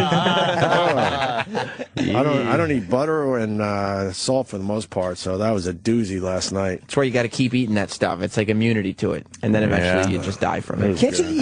I can't believe it's not butter. That's better, right? To get some like really fresh popcorn. But Orville doesn't believe in that shit. No. They pound on the butter. Oh my God! It's like anything else. Real butter with real salt on there. It just tastes fucking better. It was amazing. I'm not gonna lie to you, but I felt dehydrated from all the salt. I got that popcorn machine downstairs and fire that fucker up. Oh my God, it's great. I really want some popcorn. It's so goddamn good. People are saying the biggest problem with Fast and Furious 7 is it's about a bad guy killing the good guys, so they're probably gonna have to rework the script. Or just have them die in it. That way they don't have to worry about filming any other but scenes. they didn't film a death scene, so what are they going to do? Did you hear what happened? No. Just explode they'll just go like, Well, they'll get an actor, and you only see the back of them. And then they'll show the like car. Brandon Lee, right? Like Bela Lugosi. You do it like they did in like Toxic Avenger, where you just get like a watermelon and you paint it flesh colored and have a tire run over it. Did they do that? Yeah. Did it look good? It looked awesome. But I mean, not realistic. It looked awesome. All the old trauma movies are like that. Yeah. One more thing about Fast and Furious. This is the ridiculous world we live in. Wheel of Fortune used a Fast and Furious thing as a puzzle. So you had to guess that it was Fast and Furious. And I guess that's an issue for whatever reason. Yeah. And so they had to scroll an apology across the screen. Well, it was an episode that was already filmed, obviously, right? Yeah, it had been filmed like 2 months ago. Why are the two connected? Why would I you think have people to could handle apologize? some dope, solving the puzzle by saying, is it Fast and Furious? Yeah, but it was just an inappropriate question. What movie won't there be a part 7 of? It was inappropriate. Well, why is that a problem? It was filmed before the tragedy, and it was because the question was, how does Ian Watkins like to fuck? Now that's okay. Now I understand. Yeah, it was just too much. They're so quick to apologize, make sure no one's feelings are hurt, and it's just like, This is as innocent as it comes. It's just weird timing, but there's nothing bad there. Everyone's got to apologize for everything. So sorry. You want to see the DVD commercial? This is what they went with. Fast and Furious 6 on Blu-ray DVD. A portion of proceeds will be donated to Paul Walker's Reach Out Worldwide charity organization, which funds first responder efforts at crisis points around the globe. They're only showing nice moments of hugs in the fucking movie? Available December 10th. I don't want to laugh at the guy's death. No, you gotta laugh, because if they really gave a shit, they just would not be selling it. But they don't want to give away, they don't want to lose all that money. Could you do me a favor and look for Fast and Furious 5's DVD commercial to see what they would have done? Well, the chilling part is it's the same commercial, which is really, they knew this was going to happen. Oh, wow. They knew. Did they know? Because, it's an action fucking movie. They must have been beside themselves in that meeting. What do? We got to sell this DVD. It's just coming out now. Oh, well. Oh, we could contribute some type of... is that it? Yeah. All right, here we go. All right, $1 million quarter mile. All right. What do you say, Don? Yeah, see? One last job. One last job. This is the most fucking spinning cars. $100 million. You say what? Yeah, look at that car. On fire. On fire. The Rock was in that one? Chicks. Explosions. Cars flipping over. Fast and Furious 5. Look for it on Blu-ray and DVD. More tits than you can count. Vin Diesel. All right, and now we have what? Yeah, go back to 6 now we... A mere year later or a couple years later. Because what happened? That was... Right. You see that bad guy die in that car wreck? Oh, the cars were flipping, crashing, it was on fire. Everyone's just trying to figure out how they can sleep. Hold on. Sleep better at night. Yes. Because they're like, oh, God, we look like assholes if we still sell the DVD. But if we show the somber side of us, then we could still make all that money, and I could sleep better at night. Well, no, not all. A portion of the proceeds I'm will sure go to it's charity. very small. One shitty little portion. It's like, wow, I saw that Fast and Furious 5. That was pretty good. You see the fucking thing? The movie's great. Oh, 6 is out. Let's see what this is all about. It looks really cool. When you buy Fast and Furious 6 on Blu-ray or DVD, a portion of proceeds will be donated to Paul Walker's Reach Out Worldwide charity organization. Not one shot of a car. Where's the Fast Dude, they didn't even show one car. December 10th. But what? This is like a chick flick? Or? Yeah, is that a rom-com? Let's be honest. They are in a really rough position. Oh, they are. He died in a car crash, and they're like, okay, we have to pay the other actors. They all have deals. They should sell it. Yeah. And how do we sell it? If he died in a boating accident, they'd probably show the Paul Walker's. But he died in a car crash. Yeah. The stores already have the DVDs before he died. Like, you know what I mean? This is like Rocky 6 coming out, and Sylvester Stallone was punched to death. How do you show that? It really is. You're right. Yeah, or The Woodsman 2 is coming out, and Kevin Bacon just died tickling someone. I know, but I mean, it's a little ridiculous to go to the opposite extreme. Yeah, that's just a rough. What do you do? I guess it's like Florentine's bit about the NFL trying to sell pink jerseys and giving like a tiny 2% to. I don't even know if it's 2%. Yeah, it's a horrible charity. It's a good cause, but a horrible charity. Meaning, not a lot of that money gets to the actual cause. Right. Oh, yeah, that's just so a bunch of charities like that done something, so they could do that somber thing. So why is everyone talking about Michelle Obama knocking that girl down? It was just some dumb accident, right? What, did she fucking and the girl's knockout all right. game? Is she playing knockout game? She's playing the knockout game. I guess their stupid dog knocked over a girl by accident. Yeah, it was funny. Fuck. The clip's everywhere, though. Crazy. Yeah, it is? I haven't seen this. You haven't seen this yet? No. I'm like, there's a good animated GIF. I'll just show you the, I guess. Dog should be put down. Sounds vicious. Yeah, you know what? If that was a bear, they'd kill the bear, right? Yes. No, I can't find it. It's here. I gotta scroll through so many videos. There's a lot going on. I like Mediaite. Helping little girl. All your clips in one place. As far as new shit goes. Their dog's Sunny. I think one of our old interns works for Mediaite. Really? I believe so, yeah. Which one? Noah, right? The first Noah, yeah. Oh. He's becoming a big deal. Julia? No, the one before. No. By the way, someone reposted that. I saw that. I reposted it again because it gets better every time you watch it. Noah, too, who did Julia, had the video pulled down, and anybody who had copies of it sent a cease and desist. Why? Because a while ago we tried looking for it again, it was gone. Yeah, why would he do that? This guy now found it, put it right back on. He put it back up. I couldn't get another. It might. I reposted it. But the song and video could become famous in a weird, strange way, It's like a even novelty song or something. It's worse than Friday. Dude, it is so bad. But it's in that same vein of goofy, dumb, stupid songs that do very well on the internet. Like if that black guy saw that song, he'd be like, I should have produced it. But his voice is so bad. He can't sing. He's in this video with talking about how hot this girl is. He is so gay in the video. So gay. I honestly don't remember the video. Well, we're going to play it, but first Michelle Obama. It's fucking fantastic. Yeah, let's do the Michelle Obama thing first. Julia. Or it doesn't matter. She knocked over. Oh, here we go. Here's the first dog. And her canine. That little girl right there. Boop. On the floor.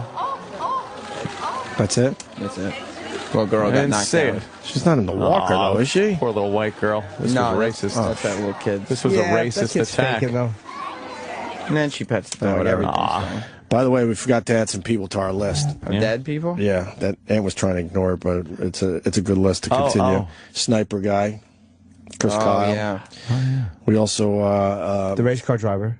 We did that one. Oh, okay. The guy who I forgot his name, who leaked the wiener photo. Your pal that used to drink with. Yes. And then someone's saying the guy from the Super Bowl contest also died. They got stung in the nuts. Yeah. Did he really? I don't know. That's what someone just told me on Twitter. The guy who got stung by the wasp? Sex for Sam guy. Yes. Sex for Sam guy. Mm-hmm. He's passed away. Who else? Yeah. Jerry Shepardini had a hip replacement. Oh, well, that's okay. He's fine. That's all right. He'll live on. Corey Haim. Corey Haim's been on the show. All right, Corey. All right. That's right. Let's play the Julia video. I remember this. Julia.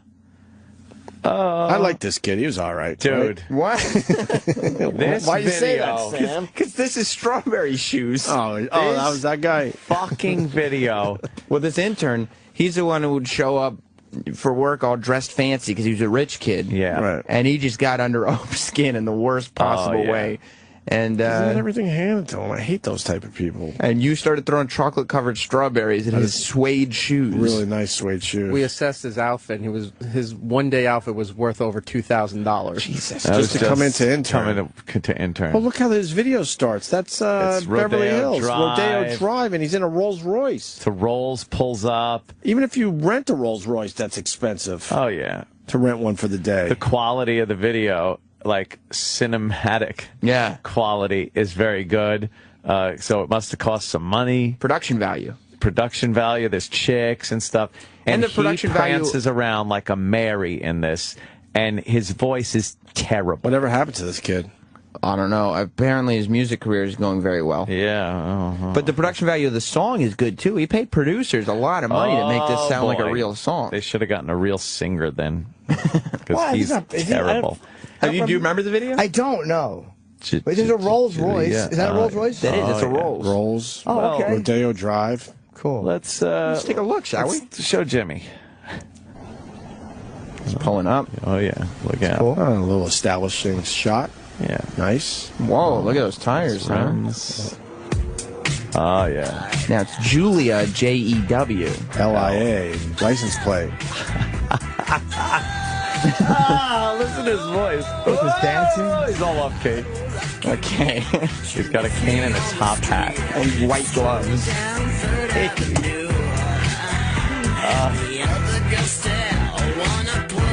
And he's shorter than all the girls. Oh, he's a midget. Out of the zoo.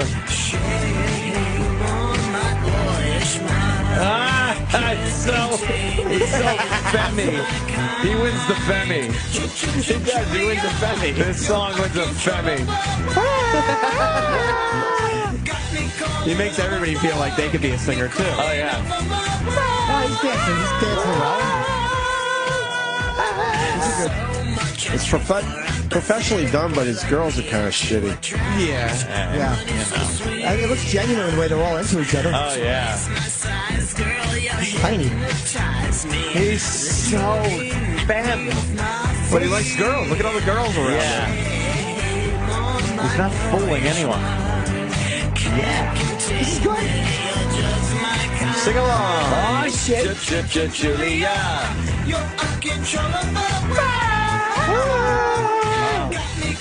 Wow, a little magic coming out of his wand. Yeah.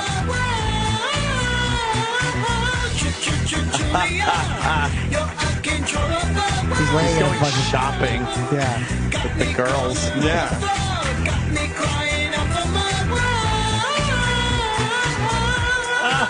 What a horrible. Like this? I love it.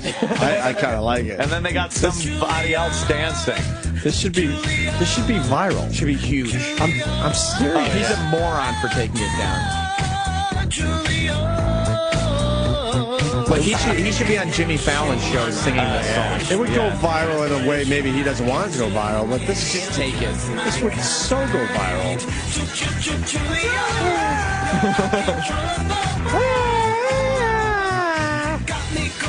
Do you enjoy watching the video? Huh? You like watching the video? I watch all the time, yeah. I was so happy when it gets reposted. Do we have a copy saved? He's singing over We're going to save this one, yeah. Oh, he got me! The edit's really good. The production value is amazing. Oh, wait. Oh. You've got to be kidding me. Wait. It was... Take me to Chanel. He's driving? He's just the driver. It was all a dream. This is Rodeo Drive. He's the limo driver. What is he? Or is he? Why does he tip his hat? He tipped his hat because he's looking at the camera, and because he knows we just saw the video. It was all a dream. But we're in on it. Or was it? Well, we're in on it. But it was, though, because if he was dancing, he'd probably be all sweaty and smelly. And he might have been doing all that while she was shopping. He's got his own shit going on. Yeah. It's spelled, the name is Jewlia. Yeah. Well, Jewel, you know. You know how different this song would be if it was instead of LIA, it was Bagel? That was the name he gave her. He's dumb, though, man. That should go viral. It's fine. It should be huge. And you notice the generation...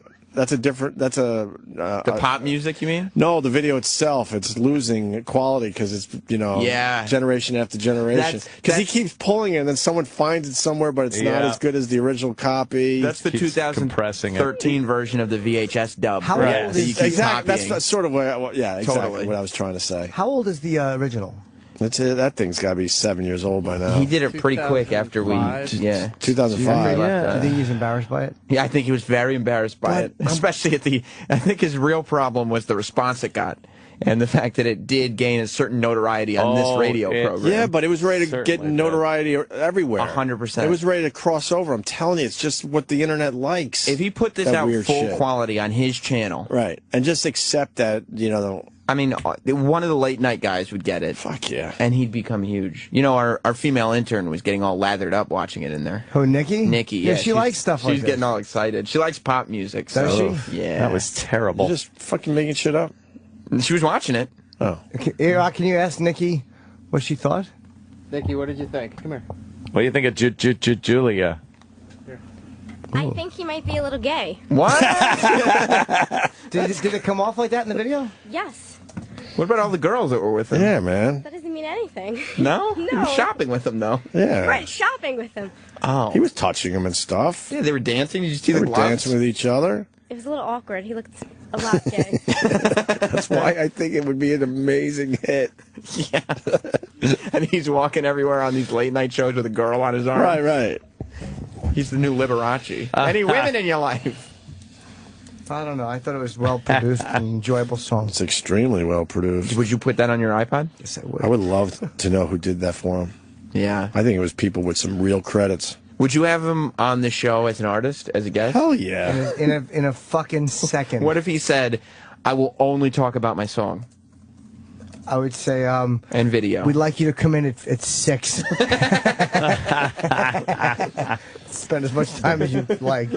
Feel free to stay till 10:20. Julia. Break the song down lyrically. All I want to do is find out the behind the scenes of the video. The wink. What made him do go? the wink? That's just artistic. Ugh. Gary Coleman being added to the list. Richard Jenny being added to the list. Oh. Damn, man. And people are shocked by the Dahmer detective. We had an amazing time with that guy. He was awesome, and then he died of a heart attack. Oh. Only a couple months after he was on our show. Yep. All right, let's go to Kenya. Got a Kenyan news story. Man charged in court for fucking a goat, and the goat is in court. To what? To give a victim statement? Yeah, I guess. Yeah. A victim. Why is the goat in court? Well, because it's Kenya. Honestly, the goat, they asked him if it was how he was doing, and he said, I couldn't even do it, ironically. I saw it coming. Yeah, I couldn't do it. Can we play it from there, or you want me to play it from here? I cut it down a little bit on the audio, but we can play it. How long is that clip? 125. Oh, perfect. 20 seconds. Perfect. Oh, didn't Buddy Epson die? Finally? Yes, also the guy from The Naked Gun. Right. Leslie Nielsen. Julia, you're uncontrollable. Whoa, doggies. You humiliated Leslie Nielsen when he called in the show. No, we didn't. No? A little bit. I don't think so. A little bit. What? Yeah. All right, you want to hear the story from Kenya? No, not really. You don't? Mm-mm. All right. The man put his penis in a goat. That's Jamaican. I want to hear about the man putting his penis in a goat. That's not what they sound like in Kenya. Yes, it is. You're charged before this court with putting your penis in a goat. How do you plead? It's a whole different continent. Yeah. All right, why don't we play this? Go ahead. Hit play. A Malindi court has sentenced a man to 10 years. You're trying to tell me I don't know? Yes, it does. The court sentenced a man because he put his penis in a goat. That's not the right slang. Yes, either. it is. Listen to the woman tell the story. Is in prison for defiling a goat. Yes, interestingly, during the sentencing, the goat that was defiled was present in the courtroom. Here's the story. There's the goat. It is in the Is that the goat? Yes, in the courtroom. That's also the courtroom. Yeah, well, you That's see, because he wonderful. was going to give a victim impact statement, and then they're going to cut his throat and eat it. Of course. Exactly. Kill two birds with one stone. Yeah. It's Caribbean. Let's have lunch. Let me see. as evidence to a case, but in Malindi, a she-goat, the said victim of bestiality, was present, watching quietly as her alleged assailant was sentenced. Kita Ogona, a middle-aged man, got 10 years behind bars to ruminate on the sins which he admitted committing with the she-goat.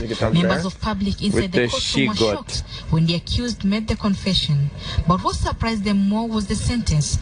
Slapped on the accused by the Malindi resident magistrate Mudhoni Nzibe, 10 years for bestiality was a new record in this Malindi courtroom. The accused had been charged. They switched to another language halfway through the story. Having trouble following. Oh my God! It's because the she-goat was a victim of sexual assault, and in the courtroom they had not given the 10 years. This is the first time 10 years was given for bestiality. He's floating towards. What? He's floating more towards Kenyan, but it's still Caribbean. No, it's not. The she-goat, it's the longest time in the court. The magistrate gave a 10-year sentence when they were not expecting, but they were surprised by the confession. I understand. Very confused black person. No, I'm not. I think he's got I'm a man who doesn't like to it. see goats injured. And the goat was present in the courtroom as the assailant was sentenced. Hit it. Slapped on the accused by the Malindi resident magistrate Mudhoni Nzibe, 10 years for bestiality was a new record in this Malindi courtroom. The accused had been charged that he had carnal knowledge of the she-goat on Monday this week at the Baso village in Gede location. The prosecution told the court that Kitsao was caught in the act by a man who was passing by the bush where the incident was taking place. That you see, right? That's what the man had carnal knowledge of the goat, and because the man passed by the bush and see the man assaulting the goat, there's no room for interpretation. He had to get 10 years in the courtroom. The magistrate saw to it. That's what they sound like. They were saying that when the guy passed the bush, he's fucking a goat behind a bush. Oh, man. But I guess he had to do it naked because what tipped the guy off was the dude who was fucking the goat. All his clothes were on the bush. Why did he have to be naked? Why couldn't he just pull his dick Because out? a lot of times you do that, the goat would push its duty hiney back against your trousers, and then everybody will see goat duty all over the front of your trousers. Duty hiney. That makes sense. Nobody want goat duty on the trousers because then you got to explain why you got goat duty on your trousers and your lower part of your shirt. It only makes sense if this is happening in the Caribbean. That's right. Yeah, true. The man decided to remove his clothes and make love to the goat. He liked the way the goat hairy legs bang against his smooth ones. Incident was taking place. Also present in court was a report from District Veteran Officer indicating evidence of the act. In mitigation, the accused pleaded for pardon, saying he had a disabled wife who depended on him. But the magistrate insisted the offense was serious. He has been given 14 days to appeal. So he's going to get 10 years. Yeah. But his excuse was, no, have mercy on me. Even though I fucked that goat, I have a disabled wife that's going to need me at home helping And that's her. why, probably. Right. Yes, the wife was not able to make love, so he had carnal knowledge with the she-goat. He tried to have carnal knowledge with his wife, but he could not because of her disability. I love that they called it a she-goat. It's a she-goat because homosexuality is even more wrong than bestiality. Yeah. He would have gotten like 40 years. Oh, yeah. What country is this? Kenya. Well, sure he can. They're that crazy about crimes like that in Kenya? You'd be surprised. Probably running rampant. You would think that would be way down the list of things they're worried about. Yeah. But, wow. All right. And then we got the Biebs. Yeah, what's this Bieber story? What the fuck? Well, he's in. You know, his new thing is graffiti. Really? Yeah, he loves doing graffiti. That's his art. That's his release, he says. Oh, cool. Good for him. He needs one. You like Bieber? Fuck yeah, the Biebs needs a release. I get distracted easily. What was that Bob Barker thing? Oh. What did he say? Bob Barker, I'm turning 90, and I could still beat Adam Sandler's ass. Oh, he's still going with that. That's hilarious. Price is wrong, 89? bitch. He's going to be 90, I guess. Fuck, man. I mean, I'm turning 92, but not for a while. Oh. That's hilarious. Wow. But yeah, so now Justin Bieber is he's doing graffiti. That's his release. No. What is it? What do you mean? Like he paints pictures with spray paint on walls. Oh, he thinks he's gonna. He's like Banksy. Like Banksy. Yeah, like exactly. Except his name is Sperm Banksy. Wow. What kind of shit does he do? Would you like an original Biebsy? Yes, I would like to see him draw something maybe out of fondue.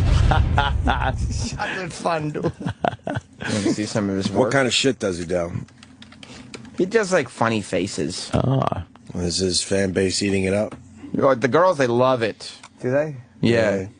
Who's his and where's he demo doing now? this? Like wherever he performs? This one got him in a little trouble. Oh no. That Black. looks- It was black? Yeah, it looks That like looks very African. you could construe it as racist. Yes, like blackface. Oh, this guy is gifted.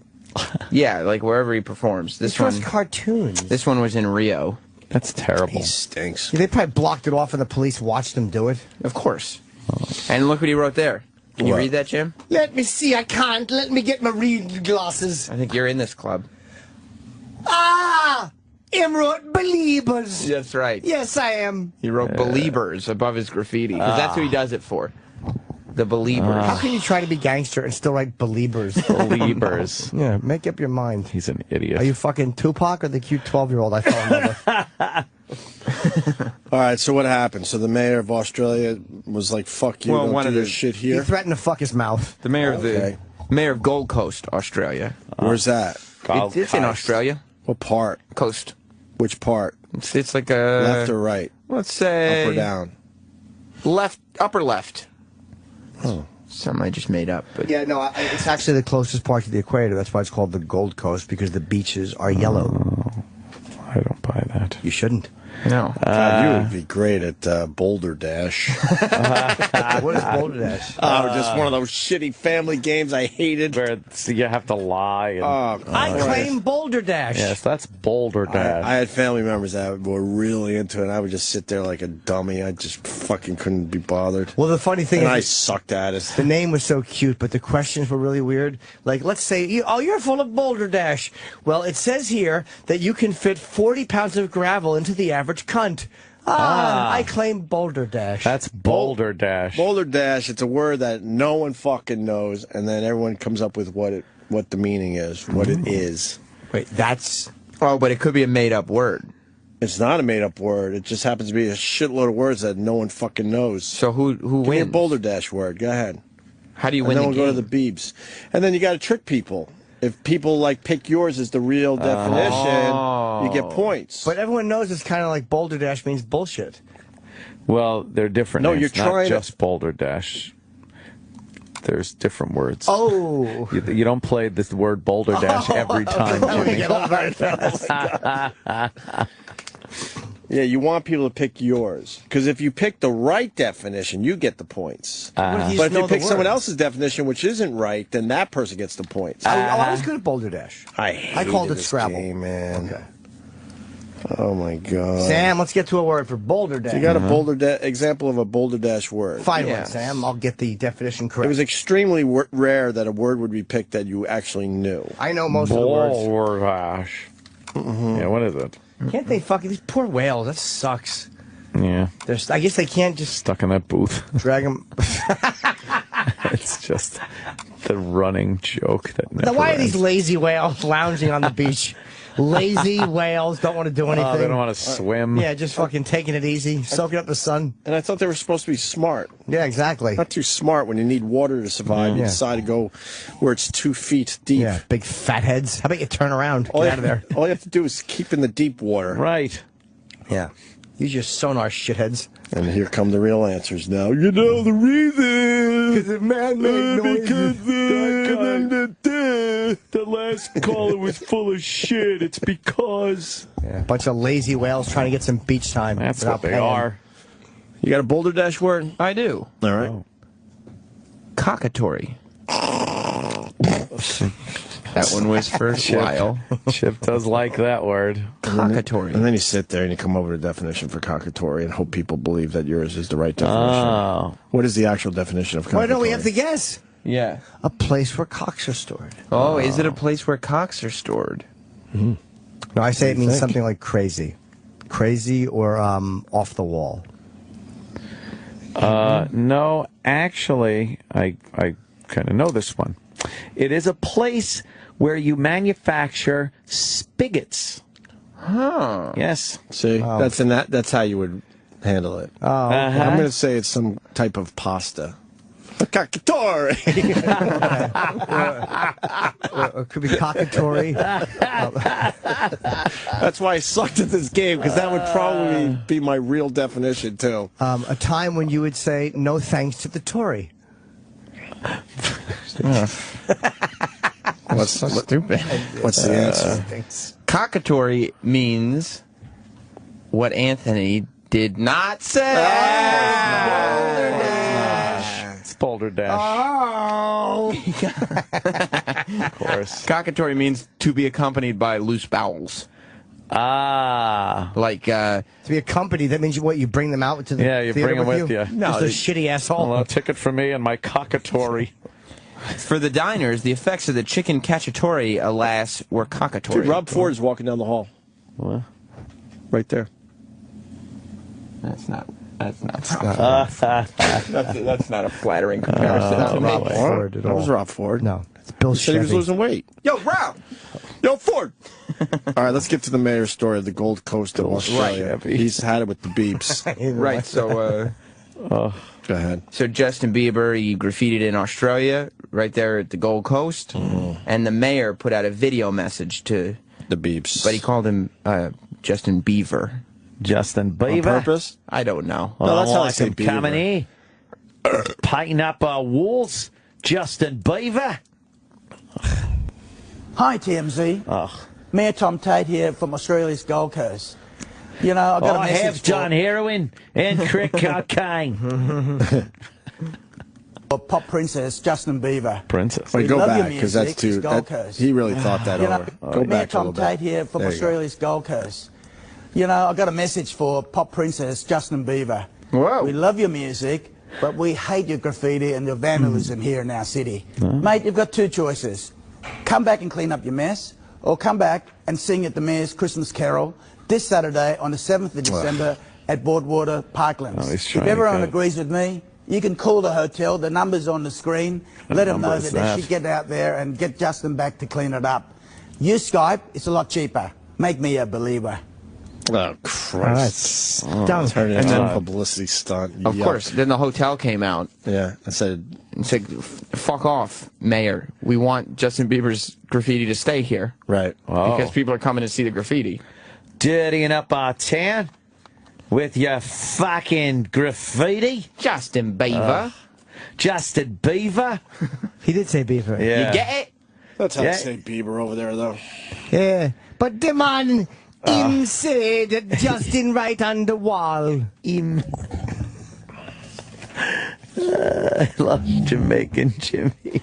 It's so good. No, it's not Jamaican. It's from down under. Oh, it's not. I thought it was Kenyan. No, Australian. This one's different. Kenya was a little higher. I don't know why I saw a map of Australia with all of Europe placed right in the middle of it. All of Europe fits in Australia. Australia's crazy. huge. Yeah, but you know how hard that would be to pull off? It would be very hard. You need a lot of shovels. And a thing to move Europe. Yes, move an entire continent. It fits in Australia? It's huge. Wow. Let me see that. Big. Where is Yeah, that there map? it is. An alleged map In the that middle. claims No. exists. No, it's overlapping into the water. No, go. Isn't this Australia? That's the United States. Go back. The red part. The red. Wow. No, go down. It's the size of our country. No, go It's down. a fudge. Go down. right. No, in the middle, the colorful one. Yeah. Up. No. Up there. No. Come on, no. you said yes. No, shitbag. It's right here. No. The next one. That one. I told you. Yes. See? Is Australia really only as big as the U.S.? Come on. Yes. It's gotta be Put bigger. Europe in the U.S., No, Sam. it's got to be bigger. I just told Sam what to do. It's got to be bigger. Everybody heard you. Yeah, that's Australia. Come on, no way. Yes, we're bigger. See, and there's little New Zealand right there. I don't believe it. Stop it. You don't I'm not. believe it? No, I think this that's isn't- something weird. Yeah, no, that's not all of Europe, because Russia's not there. Well, Russia's not part of Europe. Russia. It's not Europe, you dunce. It's Russia. Soviet Union. Oh, I don't know. Plug time. Don't forget about the Opie and Anthony podcast. This week, it's the best of Tippy Tom, our homeless friend. Go get that and spread the word of the podcast, please. We're crunching the numbers and trying to figure out if there's a business model there for the future. Love crunchy numbers. Right. And Jimmy's got something. American Degenerate is doing very well on Netflix. I appreciate everybody watching it. I'm really, Netflix is the place you want your stuff. Oh, yeah. Next Thursday, I'll be in L.A., 8 o'clock at the Improv. I'm doing one show in Los Angeles. Oh. And then the 20th and 21st, I'll be at Bananas. It's a new club in Mount Kisco at the Holiday Inn. Bananas. And then December 27, 29, I'll be at the Hard Rock in Vegas. New Year's Eve, San Diego, American Comedy Company. January 9 through 11, Raleigh, Good Nights. And then February 14, 15, the Borgata. Go see Jimmy. President's Day weekend. Yes. Go see little Jimmy Norton. Or just go to my website. You know what county Mount Kisco's in, right? Where? Westchester. Is it? Yeah. How far from the city is that? Best. It's not far. Probably like half an hour. Oh.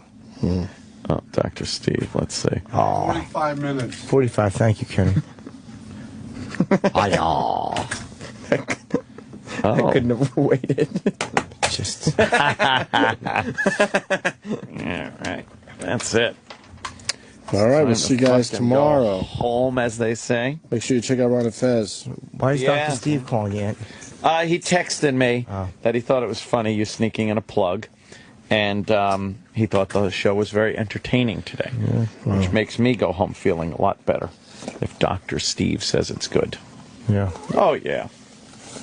I like Dr. Steve. He's all right. He's tolerable. You see his Christmas card this year? Yeah. Yes, it's Who Kid. Him and the Who Kid. Do I have time to make a Christmas card? Yeah. Yeah, you gotta do it right away. Where can I go to get Christmas cards made? What are you going to put on it? You going to take a funny picture? You should take a funny picture. You. What kind of dress? Something about a dress. You know the best Christmas card every year? Stengel Brothers. Oh, that's right. I've gotten a few of those. Yep. Yes. What was they usually do some kind of They were one year they were in a bathtub together. Team event thing. Yes. They did a wedding one where Justin was in a dress, I think. Some kind of dress. Yeah, something about a dress. Something about a dress. Jimmy, haha, I meant the Australian guy. All right, Dr. Steve, you're a little sleepy today. I don't know what he's talking about. Oh, Aunt, good news. Nah, God damn it.